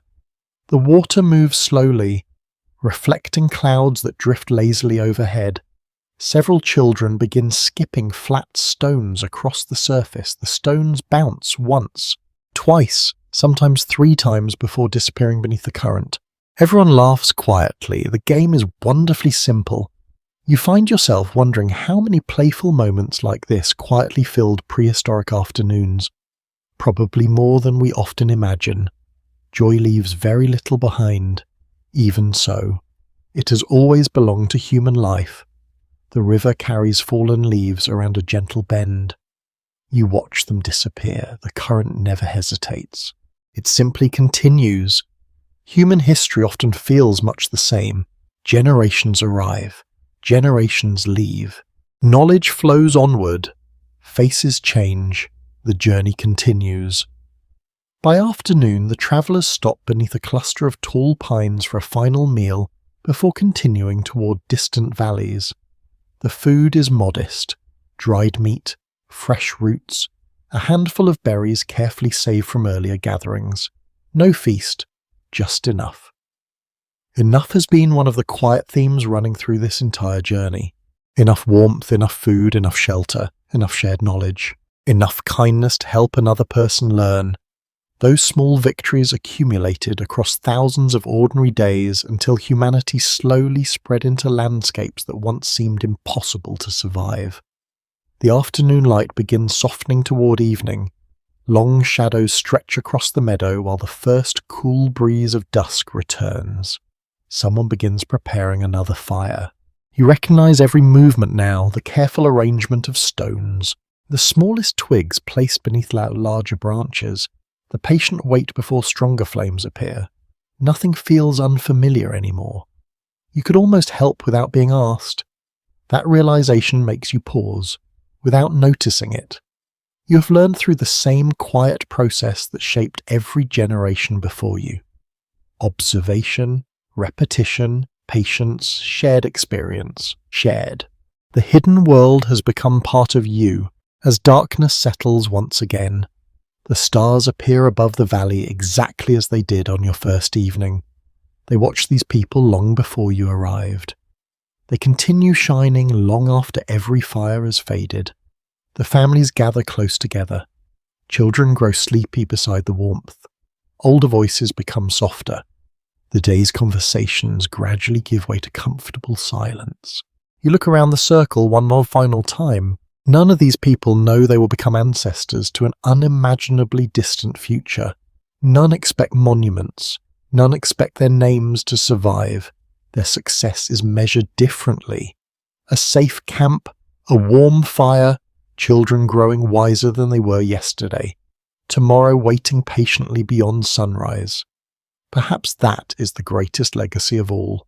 The hidden human world left almost no visible evidence because it invested its energy somewhere far more important. Not into building things that would outlast stone, but into building people who would outlast every season. Generation after generation, they carried knowledge forward until, eventually, it reached you. Their greatest monument was never carved into rock. It was the quiet continuation of humanity itself. As the fire settles into glowing embers, you allow the warmth to reach you one last time. The valley grows wonderfully quiet. The wind moves gently through the trees, carrying the scent of pine, damp earth, and distant water. Above, the stars remain exactly where they have always been, shining over every generation that paused beneath this ancient sky. The families around the fire drift peacefully towards sleep. Their conversations become whispers. The youngest children rest beneath warm hides while the elders gaze quietly into the fading flames. Beyond the comforting circle of light, deer move silently through the grasslands, and somewhere far away a wolf calls into the night before silence gently returns. You take one final look across the landscape you have come to know so well. The rivers continue flowing, the forests continue growing, the seasons continue turning. The hidden world remains here, not only beneath the soil but within every patient lesson, every shared meal, every careful observation, and every act of quiet cooperation that allowed one generation to guide the next, slowly. The valley begins to fade. The fire becomes softer. The stars seem a little brighter. The sounds of the ancient world drift farther away until they blend with the peaceful rhythm of the night around you. You carry with you the memory of warm hearths, gentle voices, quiet rivers, snowy mornings, sunlit meadows, and countless ordinary lives that together created the long story of humanity. May those distant echoes leave you with a sense of calm, of belonging, and of quiet wonder. The ancient landscape settles peacefully into darkness, and now it is time to rest. Sweet dreams.